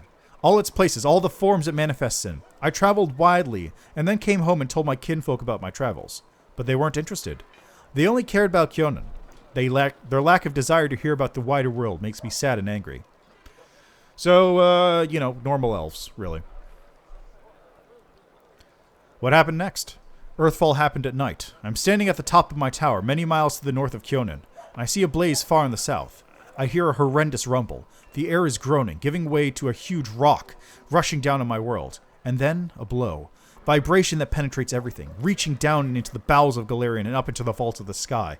Crunching bone, blood from the burst vessels filling my eyes with darkness. Drowning in timelessness along with countless denizens of Galarian. Never before have we been so united in our feelings. When I come around, the darkness remains. My first terrible thought, I'm blind, but no. Little by little I begin to see the stone wall. I'm alive, but why is it so dark? The answer is quick. The smell of ash everywhere. The great burnt sacrifice fills the air with incinerated particles of what was recently the continent of Aslant. Great clouds of ash covered the sky, cutting us off from the sun and the moon, dooming us to dusk at day and complete darkness at night. My heart sinks with fear. Treacherous thoughts fill my mind. Why did I stay? Why didn't I run like everyone else when I had the chance? I clench my teeth and stand up to watch Earthfall, proudly like the last Archmage of Kyonin should. Will my world really perish like this? Will I perish? Oh yeah, I forgot. The other thing about Captain Carrying Capacity is he was actually strong enough to throw asteroids. Like, part of it was he could use an asteroid, and because he had both the Mythic Eagle Eye talent and then Far Shot, he was able to throw asteroids with no penalty at any target in the universe. And because combat rounds resolve in 6 seconds, he could travel anywhere in 6 seconds by riding an asteroid he threw. that assumes that he didn't blow up whatever he landed on because they were traveling at multiples of the speed of light. So, you know, that's how things go. It was a dumb fucking character. No, that will never happen. I'm still alive and I can fight Earthfall in the darkness, not run from it in a blind panic like my kinfolk and my cowardly teacher. But what can I do? I will not stop the disaster. I will hardly be able to save empires from their destruction. What can I do? I am but one Archmage, powerful and weak at the same time. What is Earthfall? A disaster of untold proportions. An unborn planet dropped on Galarian by blind fate or someone's evil will. It was evil will. A blow so strong that the continent of Aslant is destroyed within moments, turned to ashes, wiped out the face of Galarian. In this burnt sacrifice, clouds of ash and dust are born, stealing our sun. Without the warmth of our star, the air cools, the soil is barren, dark creatures crawl out of their lairs to rule. And the most frightening thing, without the sun, all hope dies in the heart. This is the age of darkness. What's the tower? It's my retreat to the north of Kyonin. My home away from home, my observatory. From its top, I watch the stars and, when they were correctly aligned, the other worlds as well. Here on the northern wastelands, I found the highest mountain and built a tower on top of it. On clear days, I could see the mist over the lake of mists and veils in the east. That's how high it was. What next? I don't know. I need to think. My opponent, Earthfall, is much stronger than me. Without noticing, the storyteller raises his voice to a shout. It is merciless. It does not simply destroy life. It kills an era, ending the greatness of Galarian civilizations. They will sink into oblivion, be forgotten as if they never existed. I need to think. The elf suddenly winces and is silent for a few moments, as he calms his heavy breathing. Forgive me, I shouldn't have raised my voice. The story is much harder than many before it, most likely because I played the main role in it. It is so strange to see myself, feel the emotions tearing me up inside, those that I felt a long time ago, and not remember then. It's like I split. I became both the storyteller and the main character. Too bad the story ended at that moment. Please, if you find other pages covered with ancient elven writings on your travels, bring them to me. I may be able to shed some light on my past, and we'll find out how my story ended, and perhaps even why I forgot it. Oh, this is just same thing again. Thank you. Bye. How you doing, Nenyo?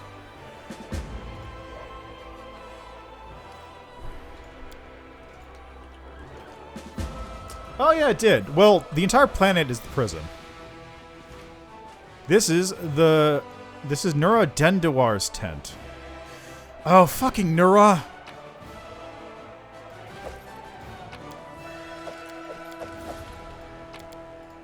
I'm gonna loot everything because I'm gonna kill her as soon as I see her. I'm pretty sure it's Nura, right? Maybe it's not Nura. I don't remember. Oh, it's Darren! Really? Oh, he's just got...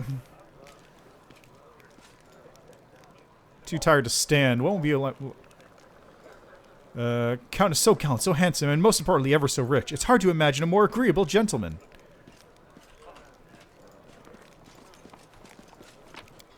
Do. Oh, there's Horgus. Hey, Horgus. I can't remember which book it was recently that they put out the information about the prison itself, though. And it turns out, like, it's like a pseudo pocket dimension in the planet's core. I don't remember what the exact process to get there is. There's seals weakening, but I don't remember what the exact seals are. I think some of them are cities. I don't remember exactly. Will Sir Garms, at your service. Show me what you got. How about take my junk?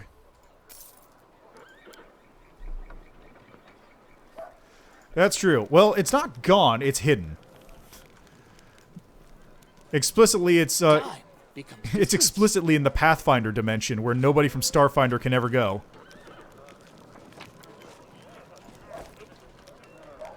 Also, my favorite part about Starfinder's setting is that all the elves are complete xenophobic assholes because the only thing they know is that somebody betrayed them, but they have no idea who or how.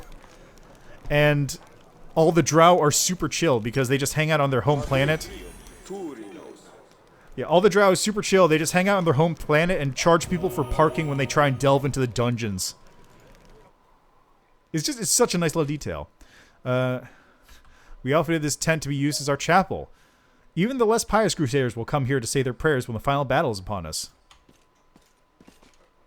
The place has been sanctified and can protect from the corruption of the abyss.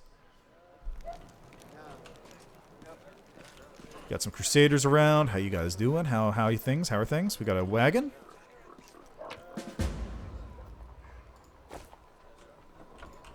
Oh, hey, look at that. We got some terrain bleeding through down there. I'm just very worried that I'm going to fall off the map if I walk over here. Okay, good, it didn't. Probably should angle this so it's actually lined up with the map so I can orient myself better. Was this the chapel? I think this is the chapel again. Yep, that's the chapel. What's in wait for me there, I wonder? This is probably the main tent. That's probably where we're going to have to go in a minute. What's over here? This was Anevia's tent.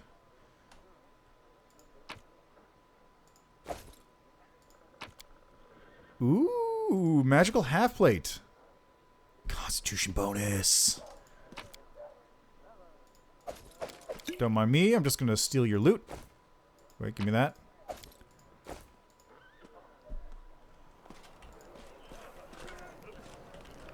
Let's see, I was over here already. Eagle Watch Crusaders. I'm on the campsite of the Eagle Watch. Trail me. Give me all this loot. Nothing here to take. Oop, we got a box. Thank you. Step, step, step. What do we got here? A bunch of weapons. Nothing useful. This was the trader tent. Or the upcoming trader tent, I should say. Yeah, this is Nura's. Time. Nura Dendawar. There's Lan. I'm trying to remember. I think, if I remember correctly... Oh, we got a summoned earth elemental patrolling the outside. Cool. That's a nice little detail. Forwards? No, backwards. Backwards!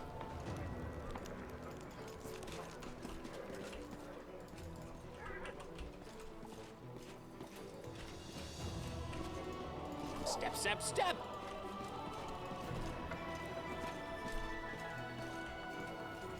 Anything over here?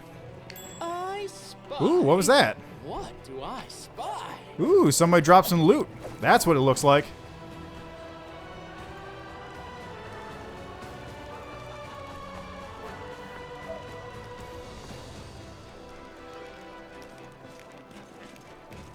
Oh god, they're here too.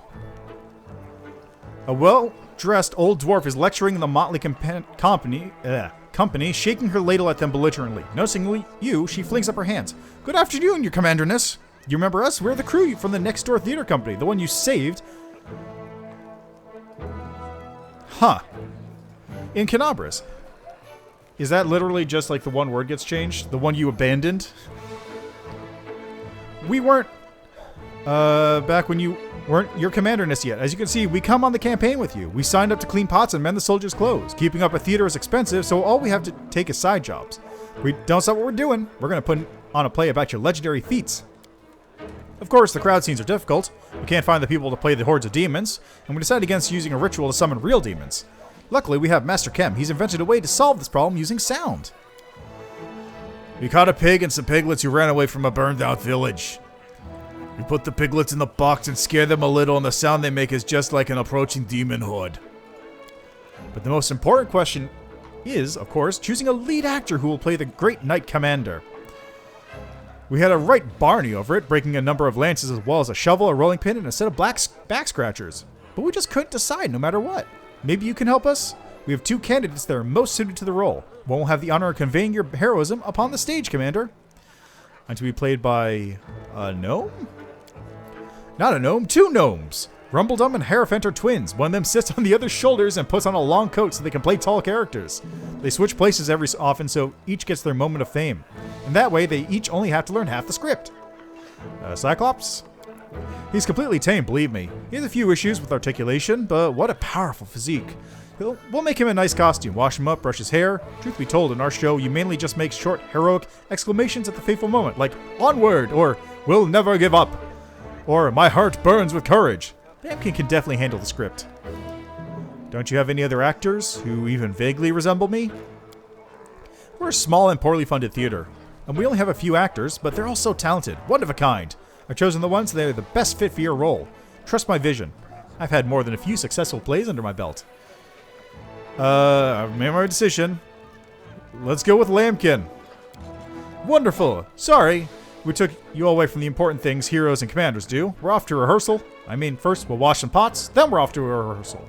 Let's go, you lazy lump, stone parasol grandma now.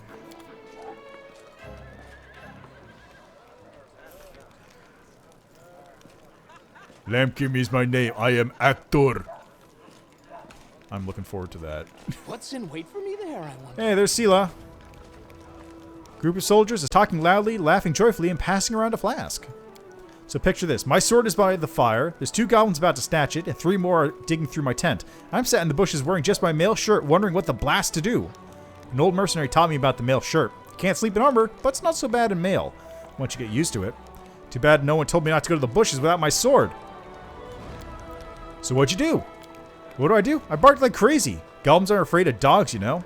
So they all went wild and started running around. I spot my sword, and they spot me. So I jump over to the fire, wearing nothing but my mail shirt. I grab my sword, and I yell in my big, tough voice, "Oh, Inheritor, grant me the power to crush these filthy creatures." My sword's shining, the goblins are screaming. I jump to attack them, and they fight back. I fought them off somehow. But ever since then, I never take a step without my weapon. Sela takes a sip from the flask. It's some story. Hey, stop. Stop coping. Leave some for us. We only just set off and you're already drinking? And with the queen in the camp? Stop this at once. The knights quickly snap to attention. Sela raises the flask and says loudly, "Right you are, Commander Tirabade. We are but drinking to the queen's health." Give me a sip too. Irabeth rubs her forehead with the palm of her hand. "Commander, are you sure this is the right way to train your soldiers?" "Never mind, it's your business." Keeps morale up. Listen. You're the commander of the Eagle Watch. That's all well and good. They're a bunch of paladins, though. They're a bunch of sticks in the mud. I am not. Hey, Kado, Camellia is there. I think I remember these guys. I think he's the one that's addicted to shadow demon blood.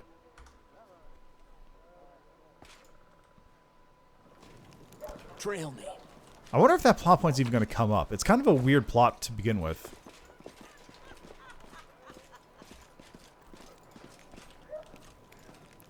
Time. Yep. I'm just I'm spoiling a lot of shit, aren't I? Ah, whatever. What's this? Oh, that was the thing. Okay, I was in here, so over this way. All right, final mission. Step, step, step. Let's go have a visit here. Nothing? Anything good over here? Nope. You fucking...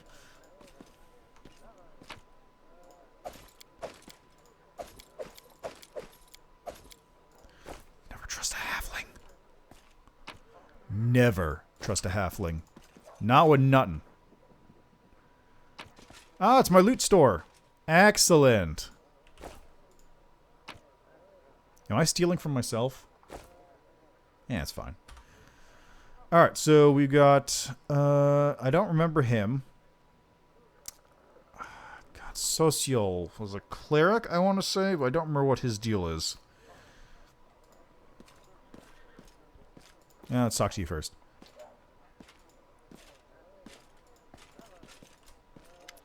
The Queen greets you with a stare. She has dropped the pompous air with which she just announced the Fifth Crusade. The face of the ruler, Mendev, appears calm and thoughtful. She's made her move and now waits her opponent's reply. Oh, great. Good to know. Commander, She quickly gets to the point. I am happy with the troop review, and I expect they will be sufficient for the task. I've chosen a target for your campaign, and that target is Dresden, our lost outpost within the World Wound. The Sword of Valor is stored there. It is a banner that was once held by Iomade herself. Yeah. Also, lore fact, Iomade used to be human. One of 3 gods that ascended to... No. 5? One of 5 gods that ascended to godhood. One of 3 gods that ascended to godhood using the... No, 4 gods that ascended to godhood using the Star Stone. Because it was her, Kaden, Norgorber, and then technically Eridan, and then Aurori just ascended by being Zen. God of Monks just went like, now I'm a god, and that was it. Job done. Let's see. Actually, I think Nethys was a human too at one point. I don't remember exactly. Let's see. I had with the troop review, and I expect blah blah. Let's see. The World Wound. I like how they put all the definitions in now. Yeah. So anyway, it was a banner held by Iomade. It's a big artifact. Big important artifact. Our greatest relic was lost when the city fell. It should make this clear from the start. The Sword of Valor is no mere symbol, but a powerful weapon against demons. The holiness of the banner weakens them and robs them of their most dangerous abilities, teleportation. Which is why Dresden was safe for like 300 or 400 years until Staunton fucked it up. A forced march to Dresden awaits you. The Sword of Valor is still kept somewhere within the Citadel. The demons probably think it's a hunting trophy. Its recovery is just as important as retaking the city itself. I hope the task is clear. I'm sending 2 specialists to help you along with the soldiers, a historian, Nura Denduar, and a cleric, Social Vanek. The queen nods to the human man and the young halfling woman standing next to her. Fuck Nura. One of the famous inquisitors of the Church of Iomade also wants to talk to you. The Honorable Leiter, who everyone calls Hawkblade.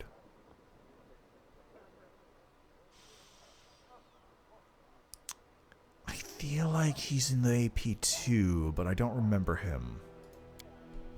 I do not wish to keep you, Commander. The matter I must discuss with you is extremely important, but is not directly related to the Crusade.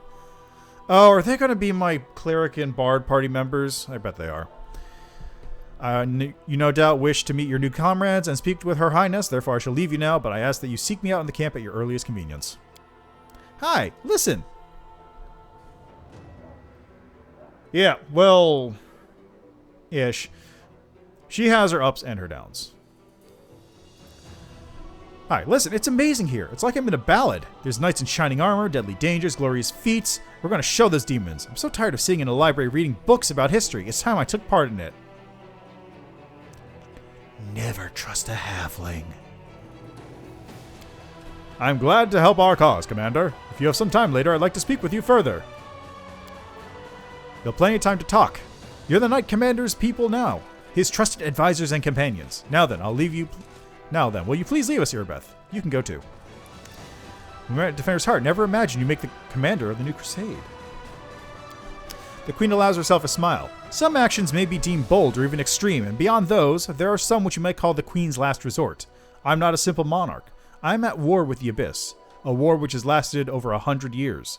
I cannot allow myself the luxury of caution. In you, I see a chance, and I am willing to stake everything on it. Also, she's actually really old. Like, she's magically been de-aged. However, you cannot blame me for putting you in charge of the crusade. I only formalized what had already happened in the hearts and minds of many. People spoke of the power that descended upon you and helped you save the Wardstones from corruption and total destruction. Word of this feat quickly spread far beyond the borders of Mendev.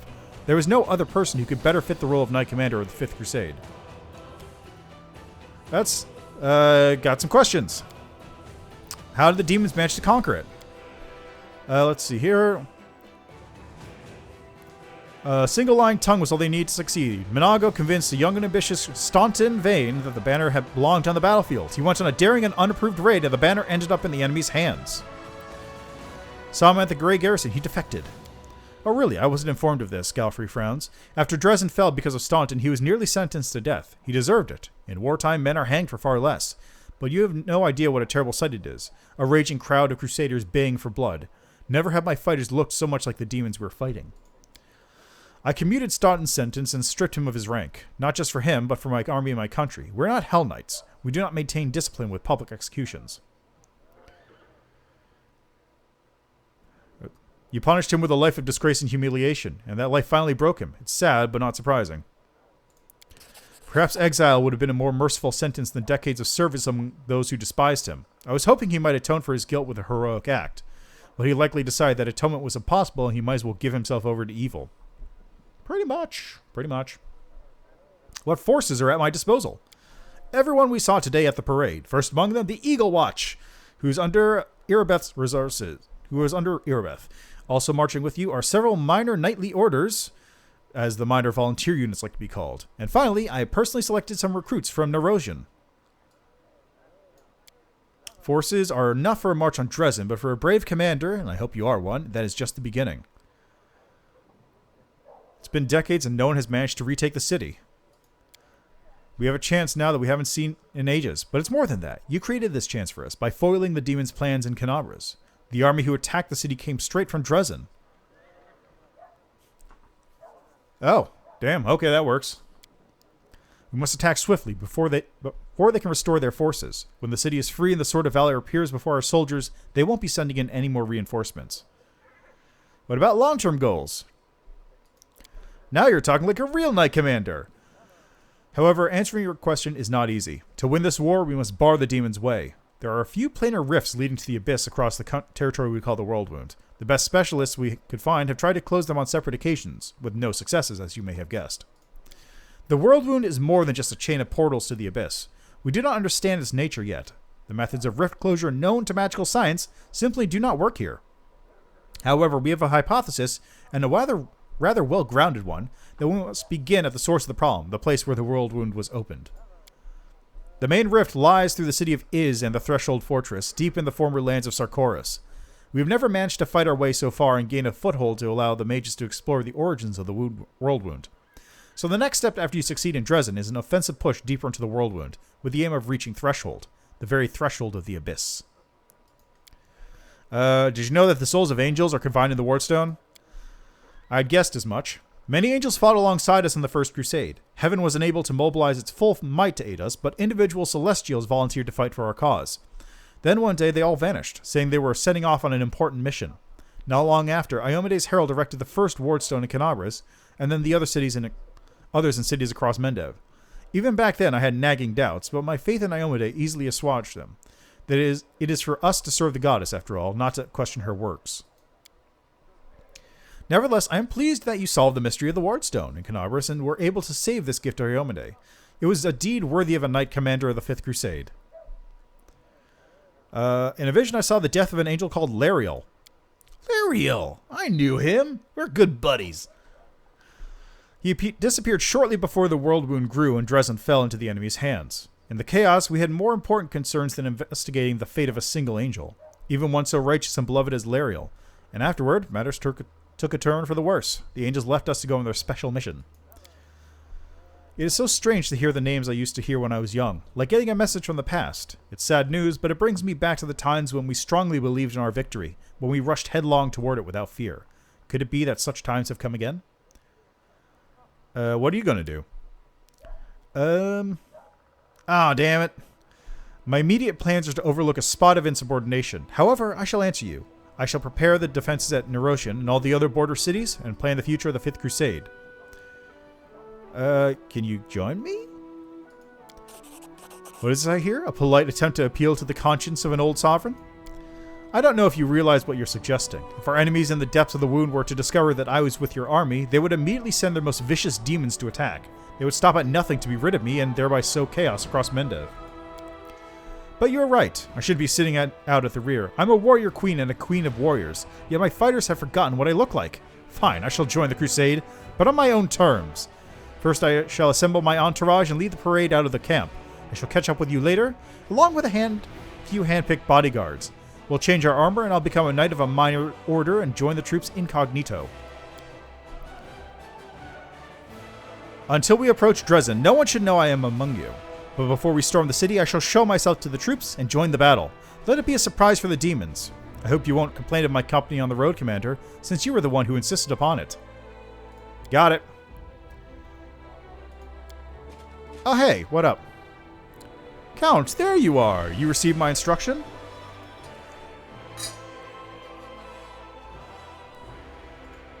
I did, though I did not have time to read the thing before I was dragged here, Your Highness. In truth, I was readying myself to depart. No matter, I trust you will forgive your sovereign for the rather brusque summons, especially when you learn what prompted it. The Queen makes a stately gesture in your direction. As you are aware, Singe has recently been appointed my Knight Commander of the Fifth Crusade. I spent a long while pondering who to appoint to the highly sensitive post of Commander's Field Attaché and Advisor Plenipotentiary without portfolio. Congratulations, Count. Darren's cool expression wavers, but he seems to not be fully cognizant of what is happening. That, or he is holding himself tightly in check. It is a great honor, I suppose. Or rather, it's a great idea. How you doing, Darren? I knew you would approve, Commander. The Queen bestows a smile on you, then brings her gaze to rest on Darren once more. I had my doubts about whether you were ready for such a responsibility, Count, but your conduct in Canabras has put my mind at ease. So you will travel with the troops to Dresden. Only the Commander may remove you from your post, but I trust that you will dutifully fulfill his orders and make a good showing of yourself. Especially since word of your appointment, Count, will reach the court at any moment. All of Mendev's nobility will be following your successes in service to the nation, including all your devoted admirers. I even heard that one bard with whom you are particularly friendly has already begun composing a ballad to honor your heroic participation in the crusade and your faithful service to the commander here. The Count offers a bow, either as a sign of respect or in order to hide his flushed face. Only the barest quaver can be heard in his voice. Your largesse truly knows no bounds, dear cousin. I am most gratified by the honor you have shown me. Then let's get going. May Iomade help us. That's a good way to go about it. I also appreciate that he was literally about to leave with 2 hookers he bought from Kyonin. Forward! Hey, I gotta level up. No, backwards. Yeah, level up. Backwards! Alright, level 5. What do I get? How about... Breath Weapon Bomb is terrible. I'm level 6 now.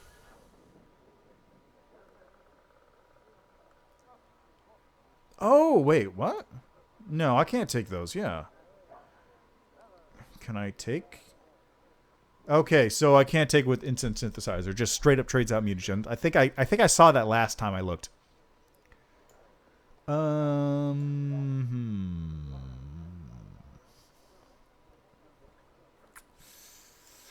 I don't know why this is an option. I don't have mutagens. I don't have the mutagen ability. I cannot use mutagens, so this is literally a useless thing to pick up. Frost Bomb is super useless in this.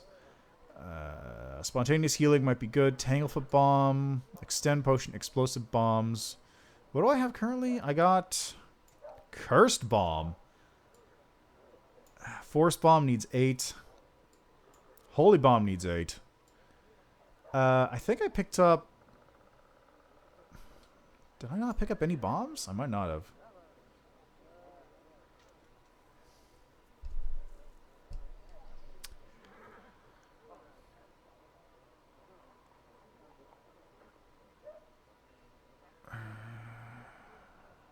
Let's go with Explosive Bomb, because that should also go onto like Choking Bomb. I'm 90% sure Explosive Bomb's improved radius also applies to Cloud Bombs. There's no Fog Bomb in here? Huh. Okay, that's fine.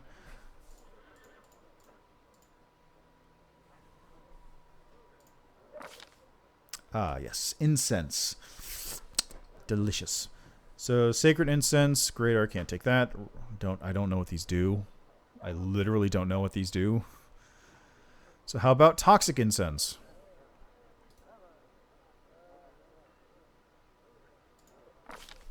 And I get spells. How about...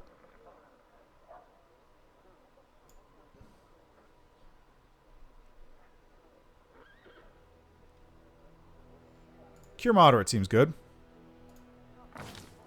Yeah. And while I'm at it, hey, there he is, Social. Are you just a regular ass cleric? Are you just a normal cleric?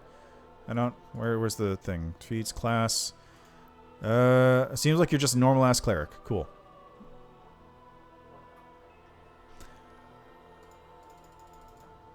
Really? No bard? No bard? No bard. Are you mythic? You're not mythic. Okay. Alright. I want to go to you. Because now I get to have some fun. Because he now qualifies for Arcane Trickster.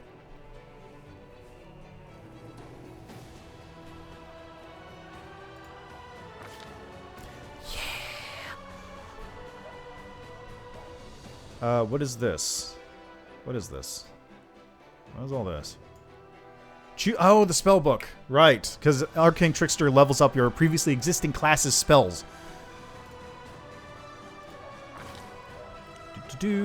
Still got big old skill ranks.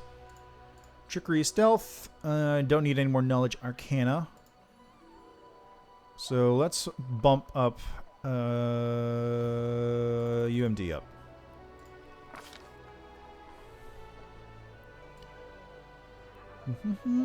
Got more spells. Let's go with...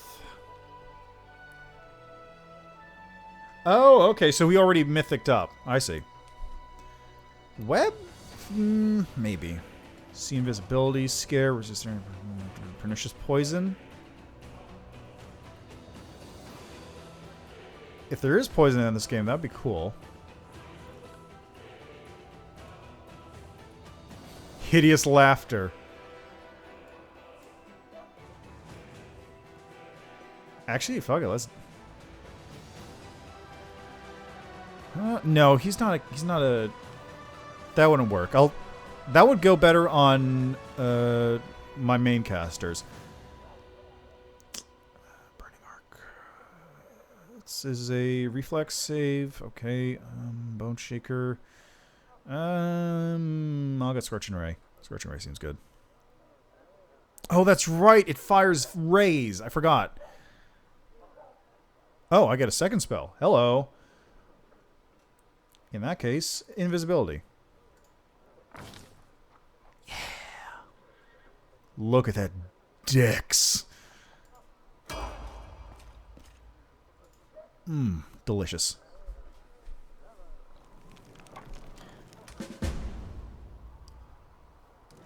Alright, so I'm going to see... I'm going to stop fairly soon, but let's see if I can get... What is all this? Wilster Garms, Laird Hawkblade, Encampment. Let's see if I can get into a army combat before we move, before I stop.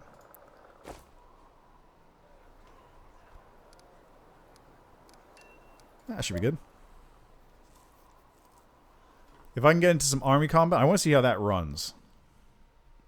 Because it's very clunky in the original game.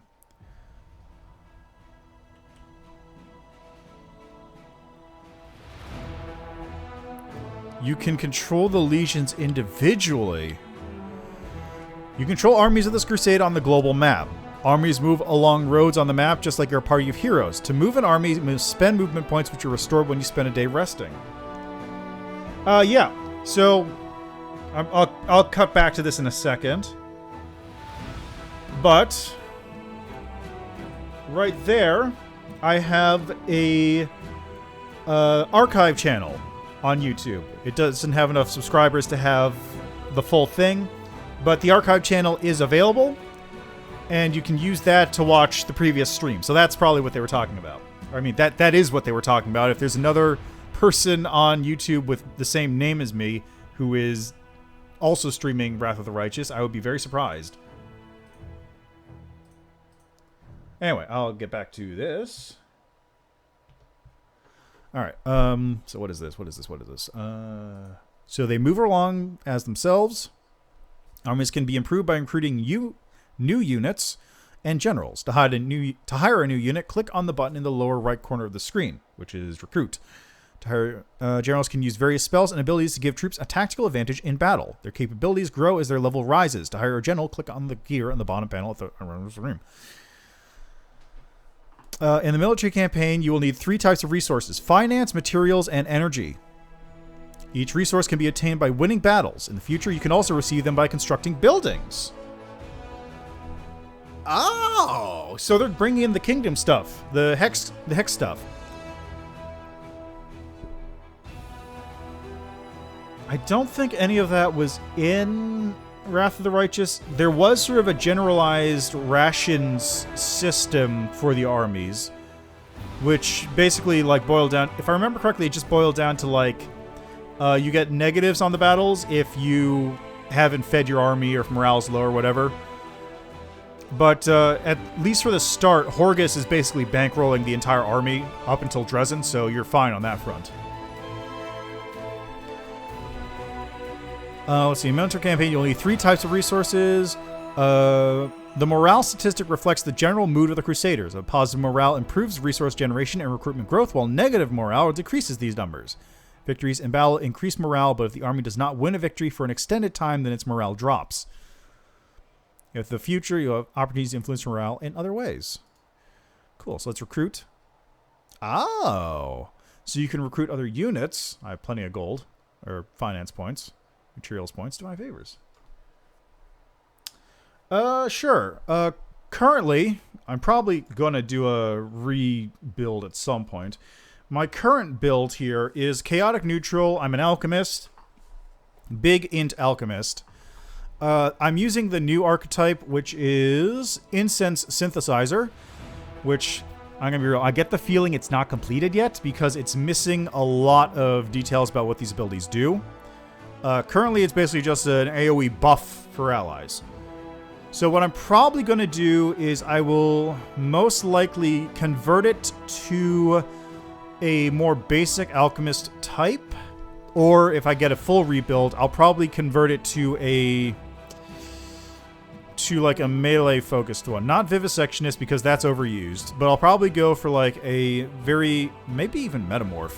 Probably not Metamorph actually. I'll go for like a melee focused Feral Mutagen build, big buffs, big actions, tank man, go man, smash, bam, bam, bam, etc., etc. Basically, as soon as I hit the point where I can rebuild characters, I'll probably do a whole lot of rebuilding. But for right now, it's big int, bomb damage, and buff allies. He works well with Lan, since Lan also is going to benefit from the incense, since he's in the back. And I assume Toxic Fog means that anything that gets close is going to start puking up its own guts. But I can't tell because I don't know what that ability does.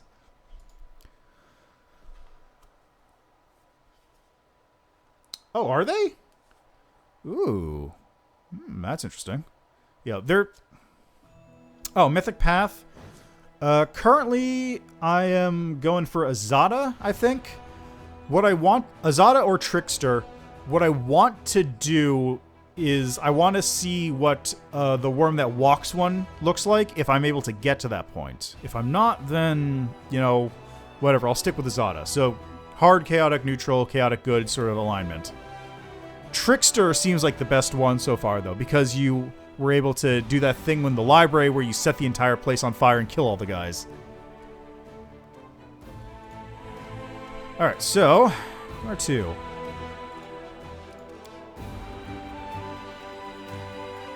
Oh.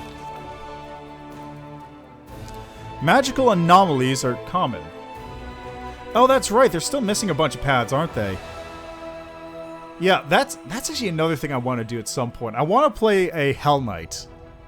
Because it's hilarious to think like literally everyone in the world is on the same side against the demons in this game.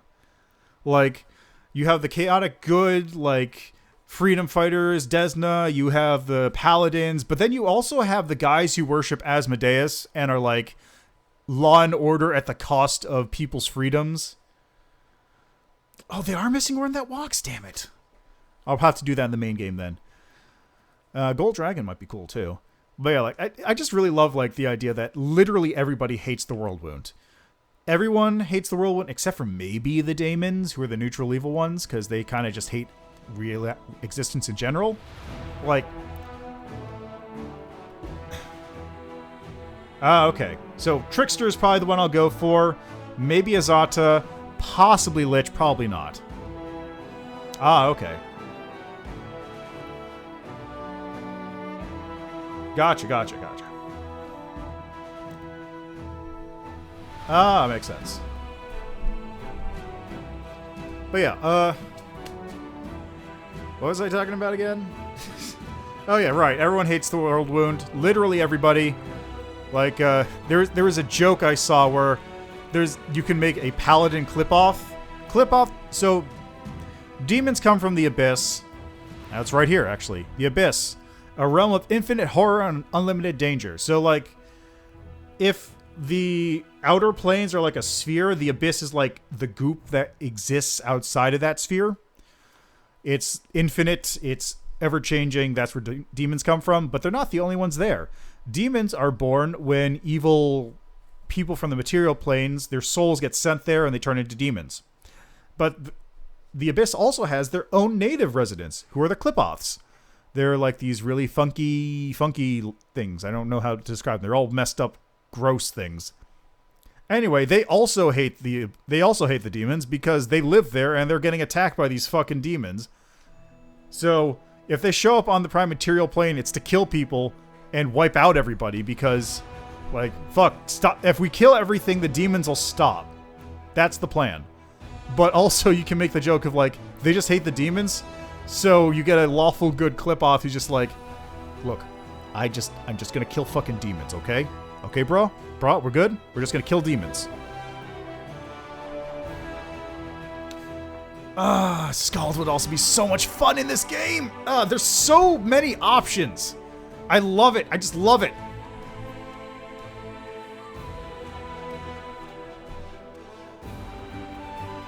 Like, the best part is, you can just make a party. You don't have to... Not that playing with people isn't fun, but it's a lot more fun when you can have a party of Scalds just Viking rocking their way through the entire adventure. Anyway, what was I talking about? Magical anomalies are commonly in the world of Galarian, so common that the use of the word anomaly itself is questionable. A regular city dweller will encounter a chaotic manifestation of supernatural power at least once in their lifetime. One might naturally assume that the strange sky, the ghostly fire from rifts in the ground, the rain of eyeballs, all that the World Wound is known for should find some purchase in the mortal world. But even the most worldly of travelers feel uneasy in its borders. Why?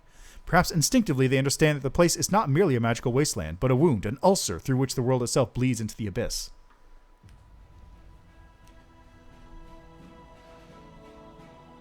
Makes sense. The commander and his army walk up the high bank of the West Selen River, where it draws near the border of the World Wound. The soldiers' feet halt unbidden.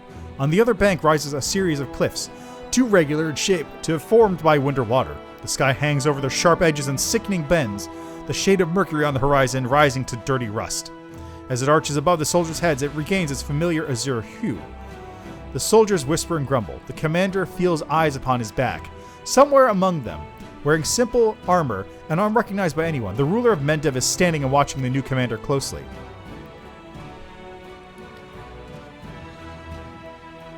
Let's see, which is better?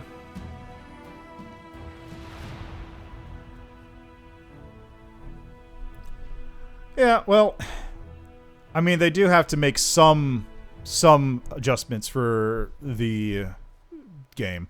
I'm honestly really disappointed that Scrollmaster Wizard in this just has the scroll leveling up and it doesn't have the use a scroll as a sword and a book as a shield, because that is my favorite part of it. Let's try looking around. There's a strange movement in the sky. Black clouds twist into funnels and turn a sickly yellow. The brooding storm is on this side of the river, ahead of the army. Avoiding the strange phenomenon will hardly be possible. The commander decides to... Damn it! Failed a diplomacy check. The commander addresses the troops, reminding them of the importance of their mission and that the greatest battles lie ahead. But the soldiers do not seem inspired.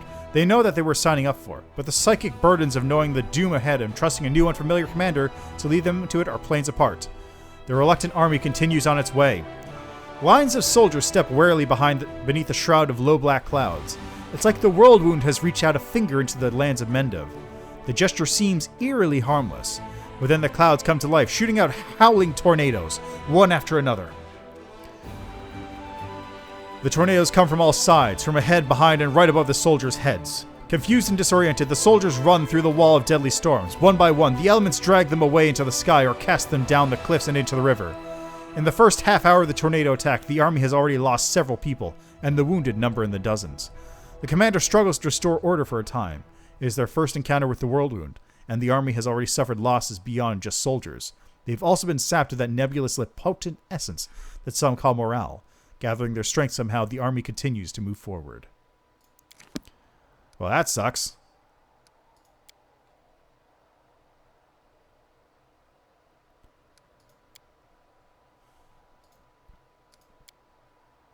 Why can't I move these two together?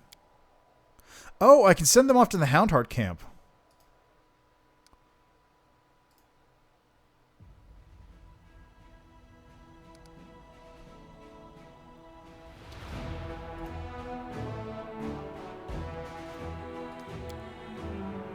There we go. Demon Army 1. Let's fucking go. What the fuck? What is this?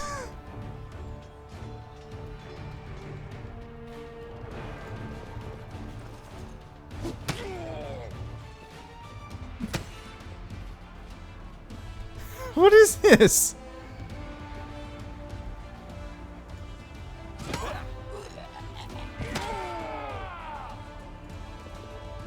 Oh, so you get one action. It's either attack or defend.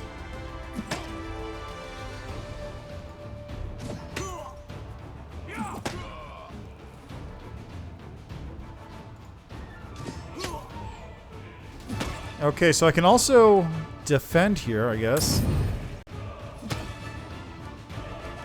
Hold!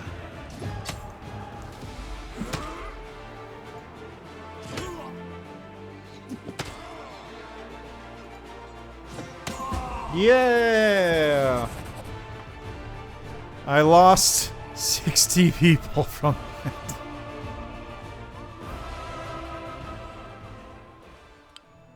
Points of interest on the global map. Your army achieves its first victory and receives a reward. More powerful enemies await you in the future, guarding more valuable rewards, such as resources to help with your economy, relics from which you craft powerful new items for your party, garrisons which initially block the advance of your party and army, but you can capture and turn into forts in the future. Having defeated a band of cultists who has made the ruins of Valis' gift their home, the commander's army celebrates its first triumph. Unfortunately, the demon worshippers have killed all the citizens and gathered their belongings into a huge pile in the middle of the camp. Well, good thing I now have plenty of dosh.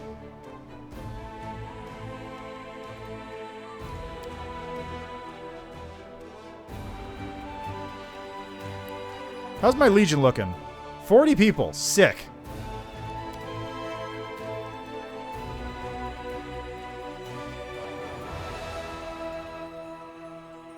Alright, set the leader. By leader. Let's see. Soravale Evan Mist. Sir Tector Ever Silverhill. Furio Solaretti. And Egenbald. Let's see. Let's go with this. This guy. Set the leader. Alright. Okay. Okay, so now let's recruit.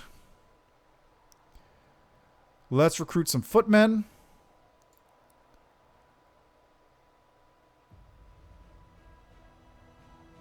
Let's set this back up to a solid. There we go. And now let's recruit. What is this? I have no idea. Let's set up 20 archers too, or 10 archers. Yeah, that should be good. Oh, that's my max.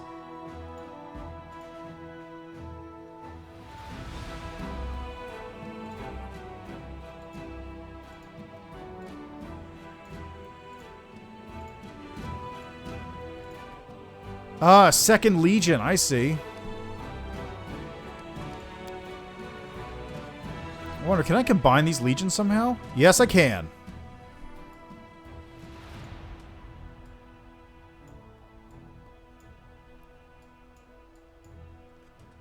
Excellent. Okay, so I want you to go back, actually. I want you to head up the Houndheart campsite.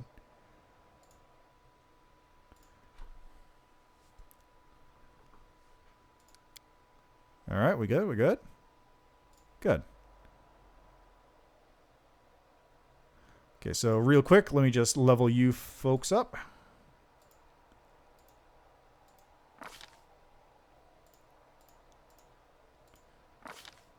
Let's see, Mercy. Let's get rid of, I think, Nauseated. Yeah, I need Sickened, so I'll take this one.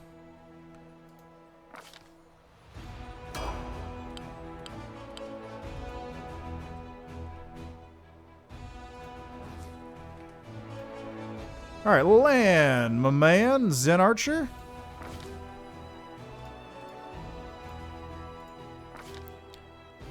Scorching Ray or Sudden Speed?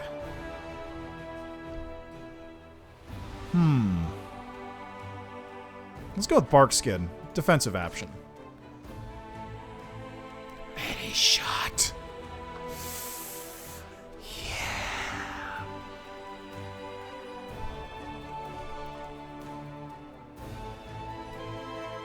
Although...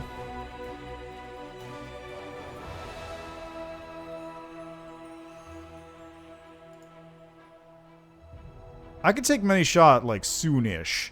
This I'm not going to be able to take for a while.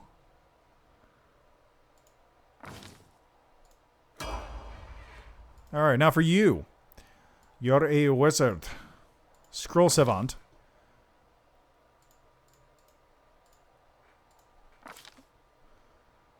How about Fireball? Fireball's good. And how about... Hideous Laughter? Because I can now mythic you up and best jokes.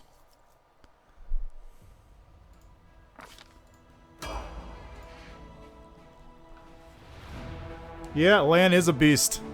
He's a Zen Archer. He's always going to be a beast. Zen Archers are so strong. I mean, they're slightly less strong in this instance because full attack, if you kill something on a full attack, you can't change targets, but still, it's still strong. And I have no idea what to give you for this.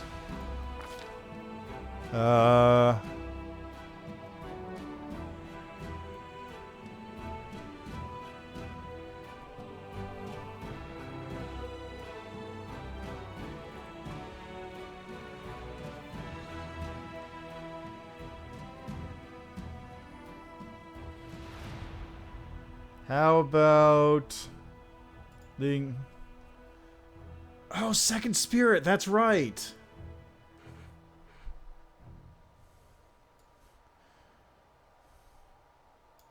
I forgot about that. Alright, so what would be a good one here? Battle I already have.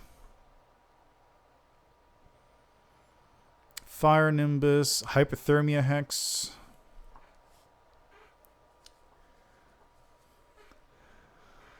I see some of you know each other. Nature, Entangling Curse, Stone, Metal Curse, Beckoning Chill, Wind, Vortex Spell, Wind Ward. Okay, Hard Wilting. Hard Wilting's pretty good. Burning Hands, Summon Elder Elemental. I see Prison Mass. Polar Ray is pretty good too. Heal, Breath of Life. Probably should give her healing since I don't actually have a healer. Command, Barkskin, Vine Trap, Sea Mantle, Shape Change, Clashing Rocks, Stone Skin, Camille, Stun to Flesh, Tsunami, Call Lightning Storm. Siroko's also pretty good. Prismatic Spray?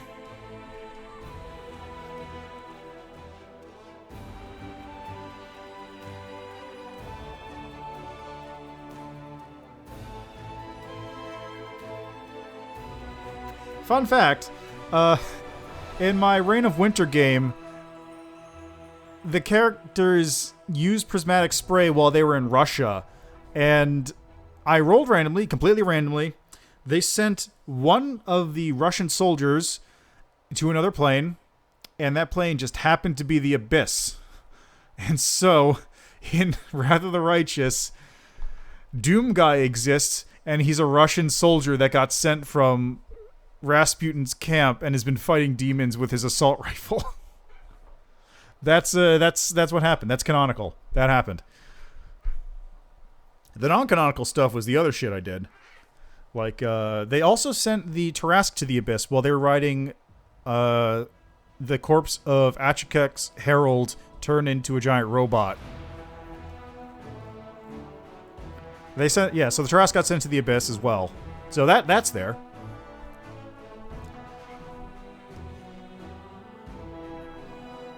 Look, D&D games get wild. I think I'm gonna go for life.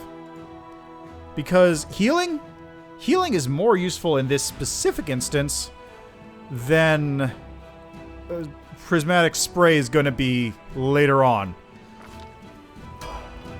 So let's check out the Hound Heart. Yeah, wait, stop! Forgot I can't spend that much time. I've been going for 5 hours now. Well, the Tarask is unkillable. So, pretty well, really. The joke was that they were going to get to the 5th book where you have to rescue the Herald, and you go there and they get to the end of the maze and they come face to face with the Tarask, and then when they start fighting, I never got to this point, incidentally, but the idea was they would pull out their weapons to start fighting the Tarask, and then they would notice that it has Iomede's symbol on it.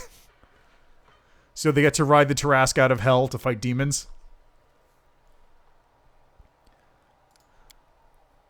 I know it's dumb. Yeah, exactly. It has regeneration. Oh, there's demons over this way.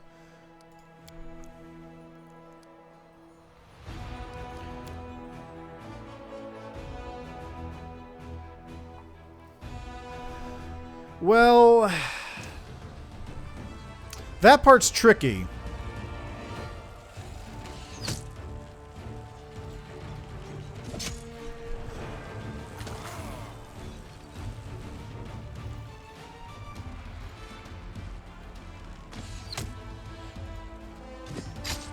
Really? Really?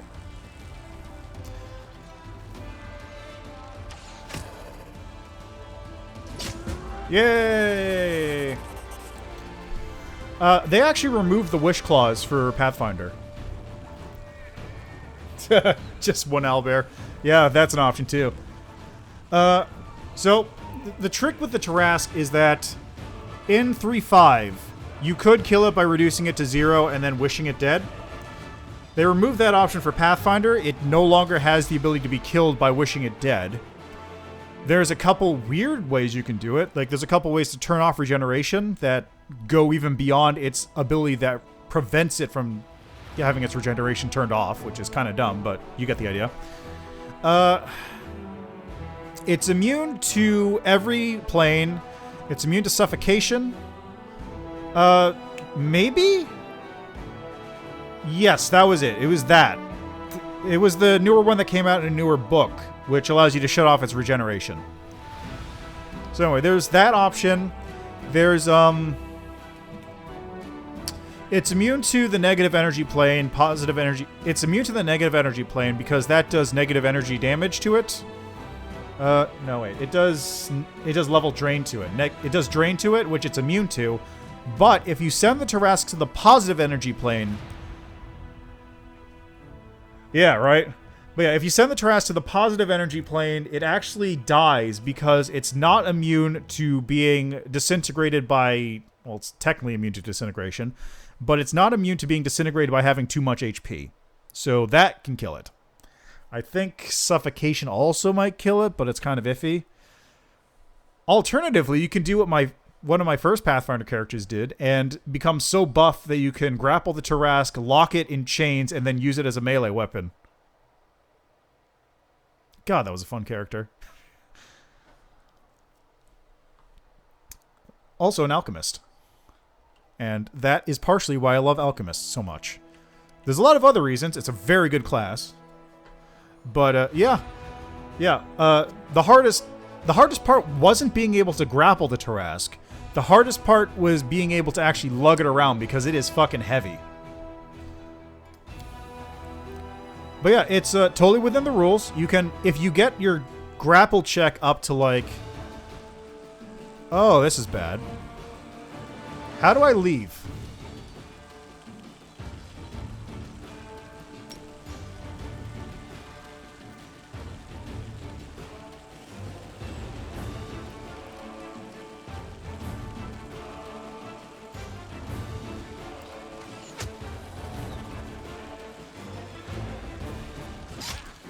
It's also immune to polymorph.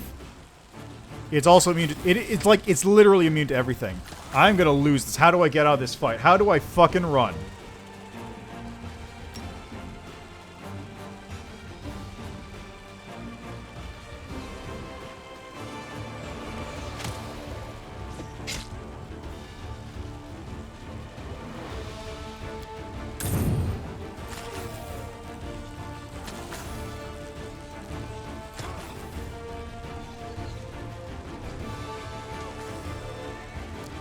Oh, this is bad.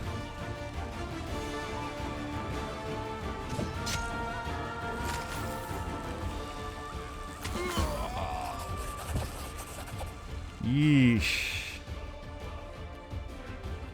How does that work? Does that mean I just, like, straight up... Yeah, okay, my army's just dead. Okay. Ugh. And then I have to go and recruit more. I see. Okay. Miracle's the same thing as a wish. But yeah, let me actually look up the Tarrasque real quick. Just because I don't remember exactly what its combat score is. Let's see, Tarrasque. And there's two versions. I want whichever one. Bestiary 1 has a CMB of 57 versus grapple. So if you manage to get... Yeah, I suppose that's true. That one's more on, like, DM Fiat more than anything, though. So, like, yeah. So the Tarrasque has a combat maneuver bonus of 57, which means if you have a 77 grapple, you can actually tie the Tarrasque up so hard that it cannot escape its chains ever. It physically cannot ever escape. And you say, why a 77? That's crazy. Who on earth could have that? Here's the tip. Have 50 strength. If you have 50 strength, then you can tie the Tarrasque up with a proper build. It's true. I've done it. I did the math. I ran the numbers.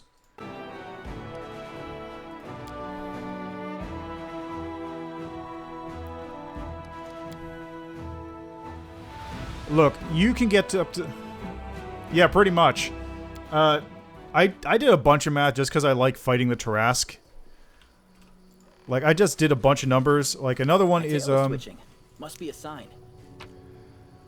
Another fun one is a level 16 alchemist can theoretically solo the Tarrasque. Like, properly built, granted, but you can do it. We're finally here. Ellen and Curl must be somewhere around here somewhere, and Jana too, if they gave her permission to leave. Ah, there they are.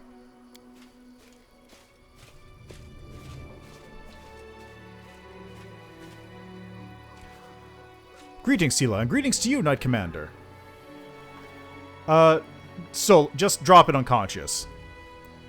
Like, killing it is, you know, a whole other question, but like, a 16th level alchemist with an appropriate build can actually drop it unconscious alone.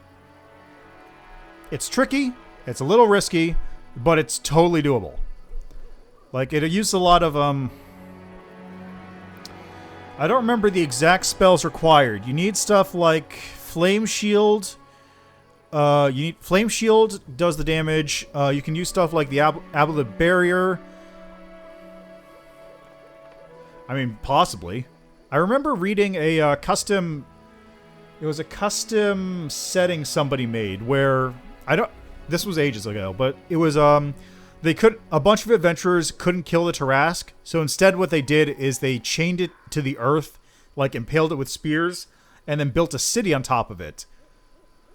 So then that's all good. Tarrasque is effectively locked away forever. But then a bunch of the city's aristocracy started eating the Tarrasque meat because it was, it's infinite food. It regenerates. And then they start getting, like, weird shit with it, like cults. And Tarrasque meat starts affecting people in weird ways. It's a really cool setting. It was a really neat idea. Let's see. Greetings, Sela. Greetings to you, Knight Commander. Sir Ellen puts his hand behind his back and bows slightly. Then he casts an inquisitive glance at you. He seems less friendly than he was the day he met you at the Defender's Heart. Jana puts her hands on her hips. She looks even more dashing than usual. Ellen is feeling a little shy. He thought he asked for help from a couple of nobodies like us, but now you've turned into the saviors of Canabras, Knights of the Fifth Crusade, marked by Iomedes' blessing, and you still came to help him dig through a pile of junk. Sela frowns a little. Let's not talk about it. I assure you, I'm the same Sela, your friend from the League of the Cart, and we came here to look for Ellen's ring. By the way, where's Curl? He didn't come with us. He said an old wound was acting up. All right, my friends, since we're here, let's finish this mission quickly. I really don't feel comfortable bothering the Knight Commander with my personal problems. What does the ring look like? Last time I saw the ring, it was in my things in the traveling chest. Now the camp's in total disarray. I don't know how we'll ever find it. The ring is made of a shiny silver metal with a deep blue-green jewel. Can't miss it. Shiny silver metal, deep blue-green jewel. Sounds delightful. I wish I possessed one of Master Derek's fine works. I've seen them from afar, worn by visitors to the Gwyrm Mansion, but I'd never held one before. I was never allowed to approach important guests. I'm not one for florid compliments, my lady, but I suspect the Master would happily give you one of his works as a gift. He does that from time to time when he meets someone whose beauty inspires him. Thank you, sir. A trinket worth several months' pay for Ellen? The rules on the surface are insane. You should give your curls fried rats like we do. You'd save yourself a lot of trouble. Is there something wrong, Ellen? Am I making you nervous? The young knight is obviously embarrassed. I apologize. Jana is right. Much has changed since we met in Canabras. Some things for the better, some not at all. Alright, off we go! Yeah, if you want to have a fun time, just look at some of the dumb, challenge rating 30 or higher. Can escape my prying gaze. Just look at some of the dumb, high rank monsters that you have to fight, or if you want to fight in the bestiary. There's stuff like, third party, granted, but you can fight, Lucifer, Prince of Darkness. He's in there. He's a CR 40. You're supposed to fight him with a party of level 40 characters, which don't exist, which is why you're not supposed to fight him. I spy? What do I spy? But he's in there. He's a bestiary entry, which means you can kill him.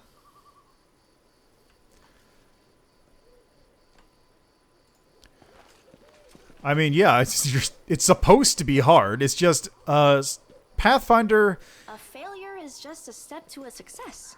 Pathfinder has a lot of options. There are a lot of options, and a lot of them are unintentionally very, very, very, very strong. Yeah, so fun parts about it. Let me just pontificate on Lucifer here for a second. Lucifer is... Let me actually open up his stat block so I can take a look at him properly. I don't know if Tiamat has a stat block in Pathfinder. Nope. Tiamat does not have a stat block. Most gods don't have a stat block because it means you can kill them. That's the problem they found in 3.5 when they printed deities and demigods. They gave Zeus a stat block and everyone starts killing Zeus. Anyway, let's take a look at Lucifer here. Lucifer, Prince of Darkness, is third party. I believe he's from... He's from, Frog God games, right? Tome of Horrors, yeah. We can see our 30. Yeah, exactly. Yeah, so Tome of Horrors is a third-party book, but they basically make it first-party because they use a lot of their stuff.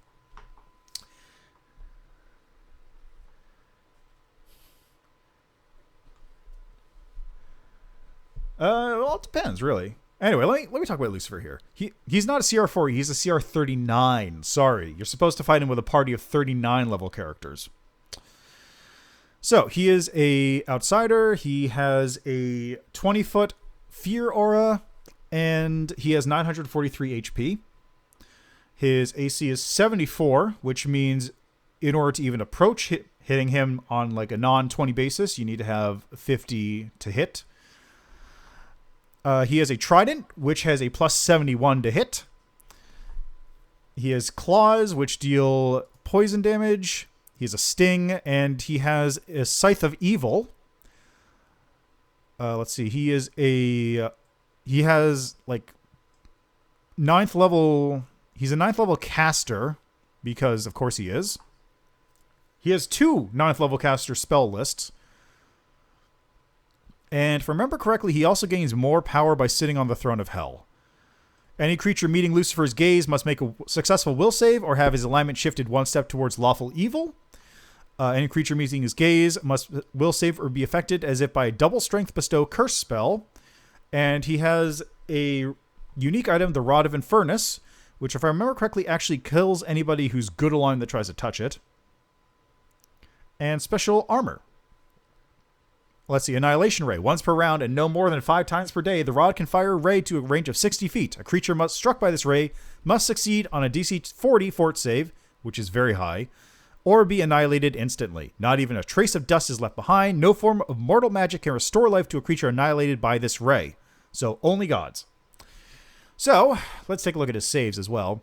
He has a 32 fort save, a 37 reflex save, a 38 will save, and spell resistance of 50. Yeah. So, I had 2 characters, or actually, no. One of the people I played D&D with, Pathfinder with, had a character. Oh, great. Yeah. So anyway, a person I played Pathfinder with way back when had a build, which was a Tengu Sword Lord, and his deal was he was unhittable. And by unhittable, I mean he actually had like a 70 armor class by the end of the game. Like, he stacked a whole bunch of feats, he did all this weird, like, specific style, specific feat chain, specific weapons, specific armor. The end result was that nothing could hit him. He was literally untouchable. If something did hit him, he had crane style, so he could just automatically parry it. So he would need to be hit like 3 times in one combat in order to actually be hit. Yeah, there's a bunch of stuff like that shit. The 3-5 was wild too. So that was the guy I played Pathfinder with. He made the unhittable character.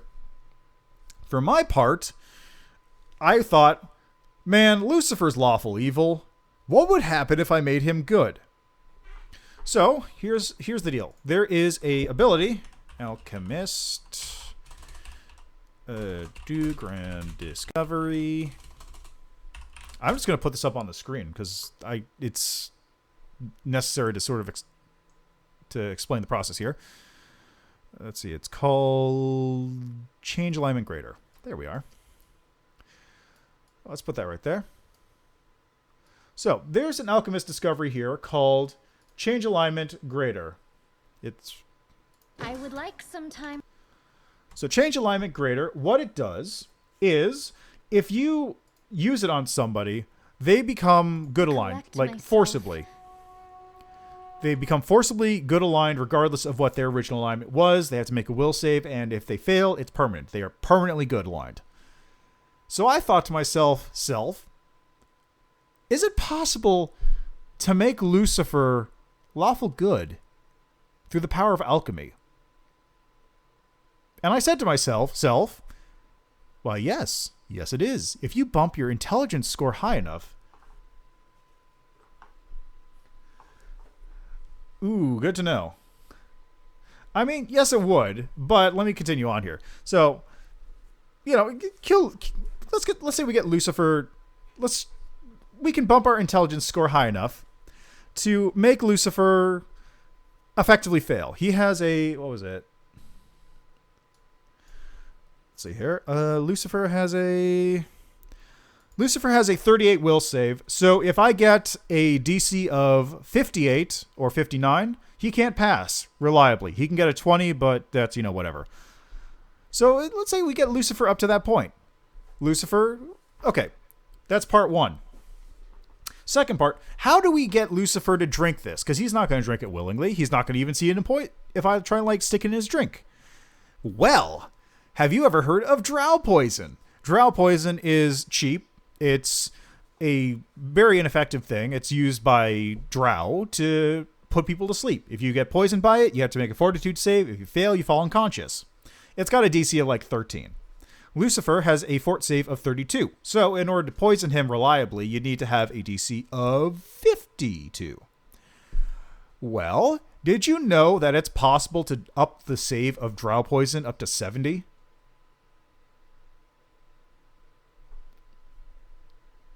No, this Lucifer doesn't have that stuff. He's just, you know, he's big demon man. Big demon man. I mean, hell may be unleashed, but it's already unleashed on the material plane anyway. Who cares at this point? So yeah, it's possible. I've done it, actually. I literally did this in a game. This is not theoretical. I actually did this in a game, a real existing game. It's possible to up a poison DC. Yes, but alchemists have a discovery which gives them the ability to poison evil outsiders, such as devils, and undead. So, you have an alchemist make a special batch of drow poison and jam it into Lucifer at a save he can never make. And when he falls unconscious, because he will fall unconscious, he literally cannot not fall unconscious. He literally cannot fall unconscious. Exactly. So you do this, and then when he falls unconscious, you just pop a little potion into his throat, and he wakes up a changed man. He goes, "Oh man, what have I been doing with my life? Hell, what ruling in hell? Who would do that?" Yeah, right. I mean, I'm just saying is all. I'm just saying.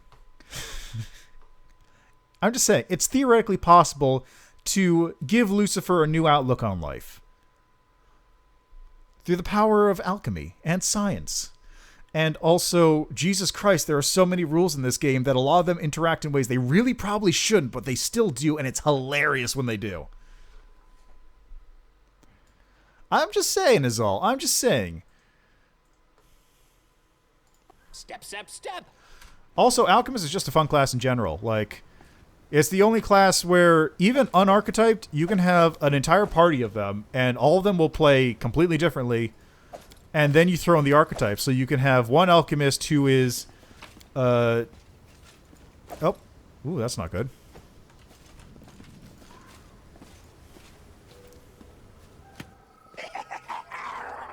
Oh, no, it's a Quasit.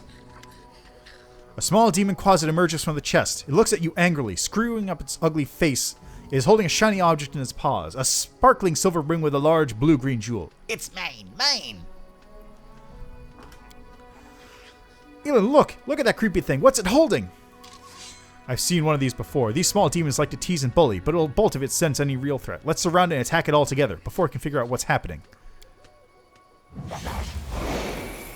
Oh, color spray.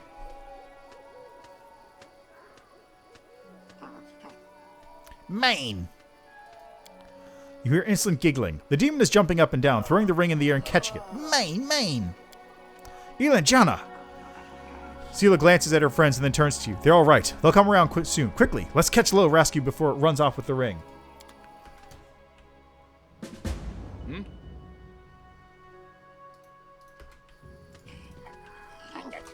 Time becomes distance. Well, it ran off with the ring, so...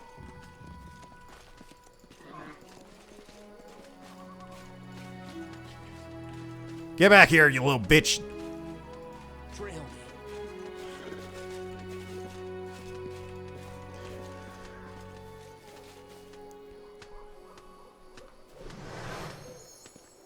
Give me the ring, you scoundrel. Ooh, thanks for the save, Curl. Curl. Before Elin manages to get to the Quasit, the halfling Curl appears right next to it, quite out of nowhere. He snatches the ring from the demon's paws. You mustn't get it. Curl, what are you...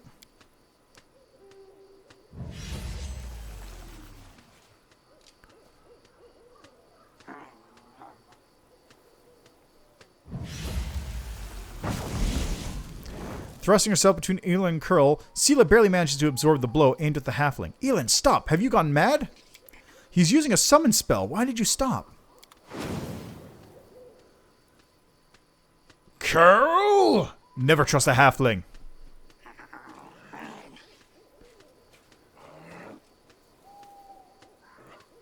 Did we step on their toes as well? Never trust a halfling.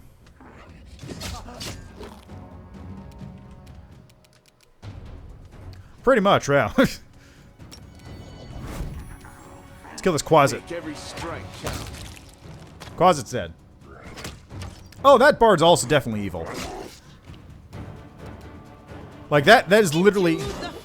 I forgot they're level 6! Time to share your treasures. Go for their hearts! Well, some of them are level 6. Die, die, die! Gnomes are less trustworthy. They're not trustworthy, that's for sure.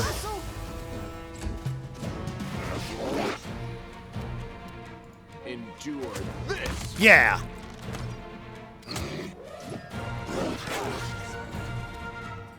The Inheritor, guide my blade. Nice.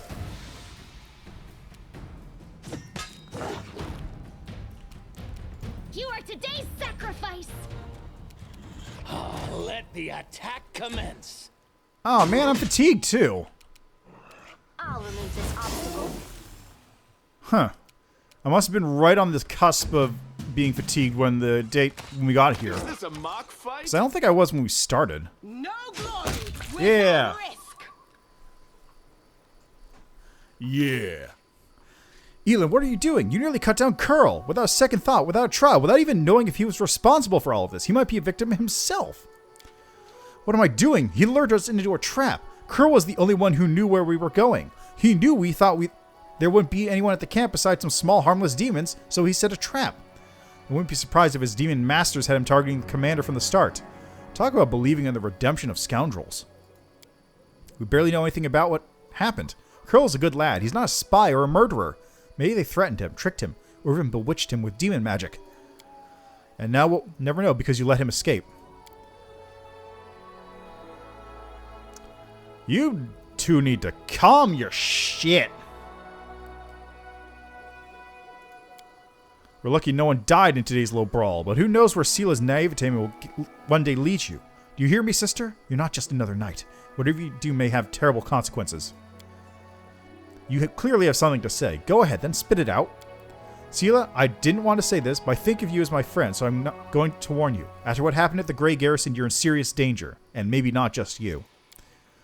You might like to ignore military hierarchy and the rules of knightly orders, but there's wisdom in them that has stood the test of time.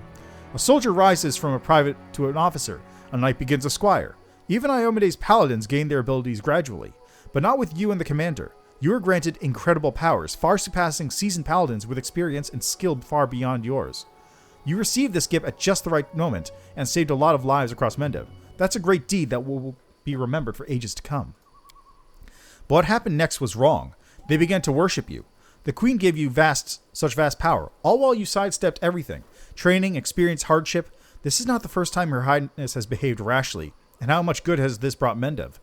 I'm frightened by what I see, especially by the way you, Sela, trust people so easily and leap into adventures without looking. One day you'll lower your sword when you should have driven the blade home, just like thousands of bright-eyed youngsters will after you. Ellen pauses, as if reluctant to continue, then looks you in the eye. I want to tell you the same thing, Commander. So if I understand you correctly, I'm an incompetent leader who never earned my position. Elin looks at you with clear blue eyes. Bear me no grudge, Commander. I'm not so ungrateful as to forget what you did for Canabras and how you agreed to help me. I said to Sela, and I'll say it again. This wasn't a reproach, but a warning. The power you've been given, it may be your undoing, and the undoing of all the Crusaders along with you. In any case, forgive me for wasting your time and subjecting you to danger here. Now at least we know that Curl is a traitor and Jana is a coward ready to abandon her friends when the going gets rough. Hope we'll all learn a lesson from these mistakes. As for the blasted ring, to hell with it.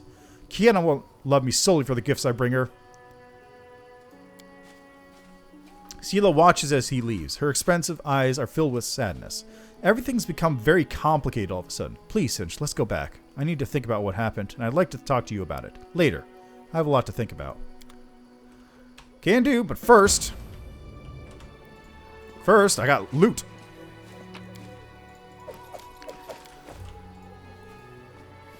I mean, to be fair, it is pretty sick power. What was it? Also, I was talking about how alchemists are the best class. Yeah, that was it. Yeah, so, as I was saying... This is my kind of work. You can totally make a party of just 4 alchemists who are unarchetyped and all play completely differently. Like, you can make a feral mutant, you can make a bomb guy, you can make a buffer, you can make a... all that sort... You can make a potion meister or whatever. And then you get to the archetypes, and you can do some dumb shit like... have your alchemist ride on a robot dog that turns into armor. Pretty good, aren't I? Might be trap. Ooh. Might be treasure. Divine Protector. Ooh, Mithril Heavy Shield.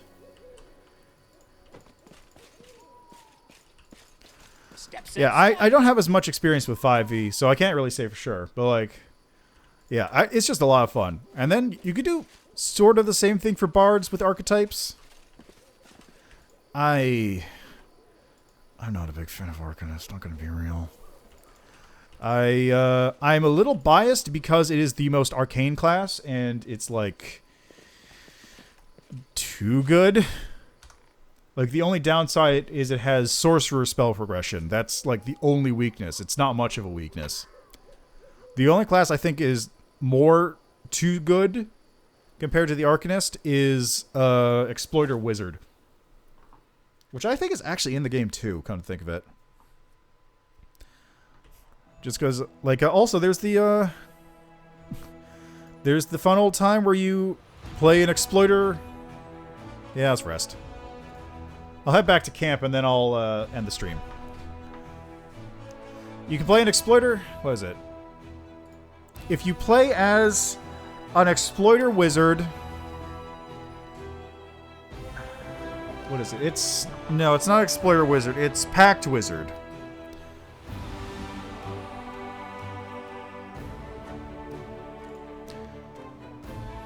You can play as a Pact Wizard and choose the Mind Pact.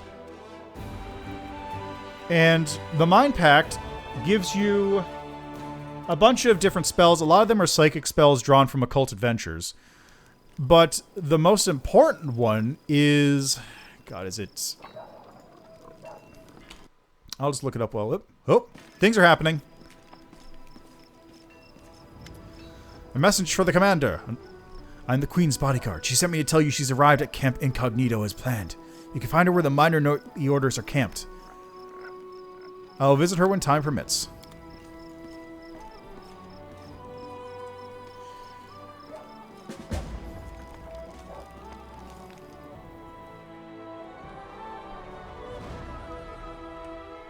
Yeah, that's true in that case. Oh, you can leave directly from here? Oh, that's so good.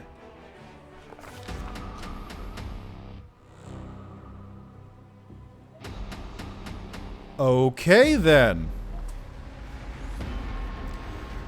Okay, then. I was gonna look at the Mind Patron, but let's do this first. The commander becomes host to an anomalous force, and his dreams are filled with strange visions. He feels the space around him distort, and his sensory organs are flooded by false images, bred by distortions of light and air. Reality itself tries to expel the commander into some dark tunnel. At the other end, a grim figure awaits. What is this music, though?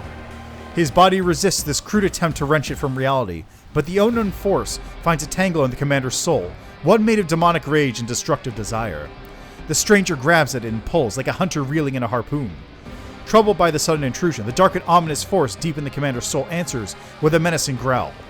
The commander tries to understand what's going on.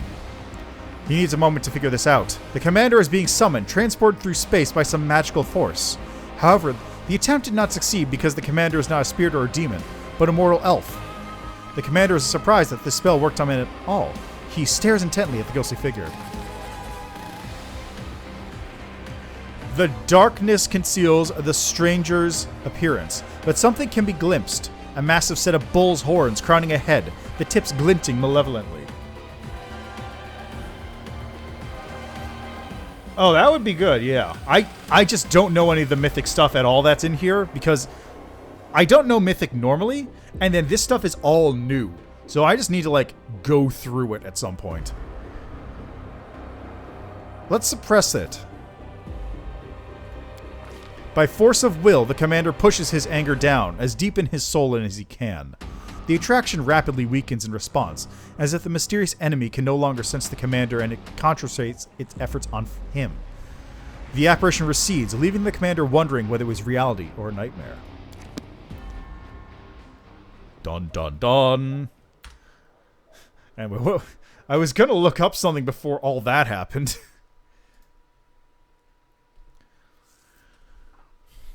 I have an idea. Yeah, I don't know offhand who that is, actually. Like, I don't know offhand. I feel like it might be Arilu, but I can't tell. So let me go. What was I gonna take a look? Oh, right, Pact, Mind Pact. So let's go back here. Mind Patron. So you go Mind Patron, not Patro. So you go to the patrons, you go to the Mind Patron if you're a Pact Wizard, and you get the spell at 10th level. You get to, yeah. Yeah, right? I get that exact same feeling. Like, I looked at it and I saw the Rage one for Barbarians, and I'm like, I need to make a Barbarian. I need to make a Barbarian for this. I need to make a Barbarian. What am I going to do without it? So anyway, yeah. So, you got a spell called Psychic Asylum. And Psychic Asylum, what it does is it's a swift action, which means it's very quick. You retreat into your own brain, and you have, like, 15 minutes in your brain time, which is a single action in real time. And you can do whatever in there. You can prepare spells. You can read a book that you've read. It's literally a mind palace. The Mind Patron for Pact Wizards also gives you fast preparation. Yeah, right? So, or Scalds. So, anyway, you have the Mind Patron, you get fast preparation, which allows you to prepare your entire spell book as in 15 minutes. So, spontaneously, as a wizard, you can spend a swift action to prepare your entire spell book. And this is not Mythic, this is just normal. This is at level 10. And that is why Pact Wizard is busted. Yeah, it's great. Pact Wizards are totally balanced and fine. It's totally normal. But yeah, that's enough. That's enough out of random power builds in Pathfinder. And that's enough out of me for today. I've been going for 6 hours, so I need to take a break. And eat some dinner or something. So yeah, let's go to the main menu. Again, thanks for stopping by. Thanks for checking out the game with me. I'll be back next week for more of this. I'll have to see if I can actually make an army that doesn't die to giant flies. Yeah, thanks for stopping by. And since I got you people here, let's take a look at the old Twitch if there's anyone to raid. Let's take a look here. Wrath of the Righteous. Is anyone streaming this? No, just me. That explains why you people are here.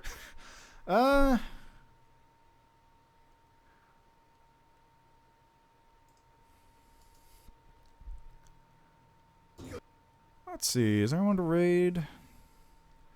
I'm not following anyone who's live. So... yeah, I guess I'll let you all scatter to the winds. Feel free to follow. They've got the other channels listed on there. I'm pretty sure that link to the tinyurl still works. It's tinyurl.com.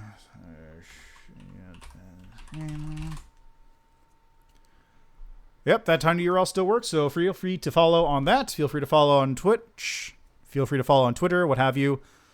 And, yeah, thanks for stopping by. See you next time.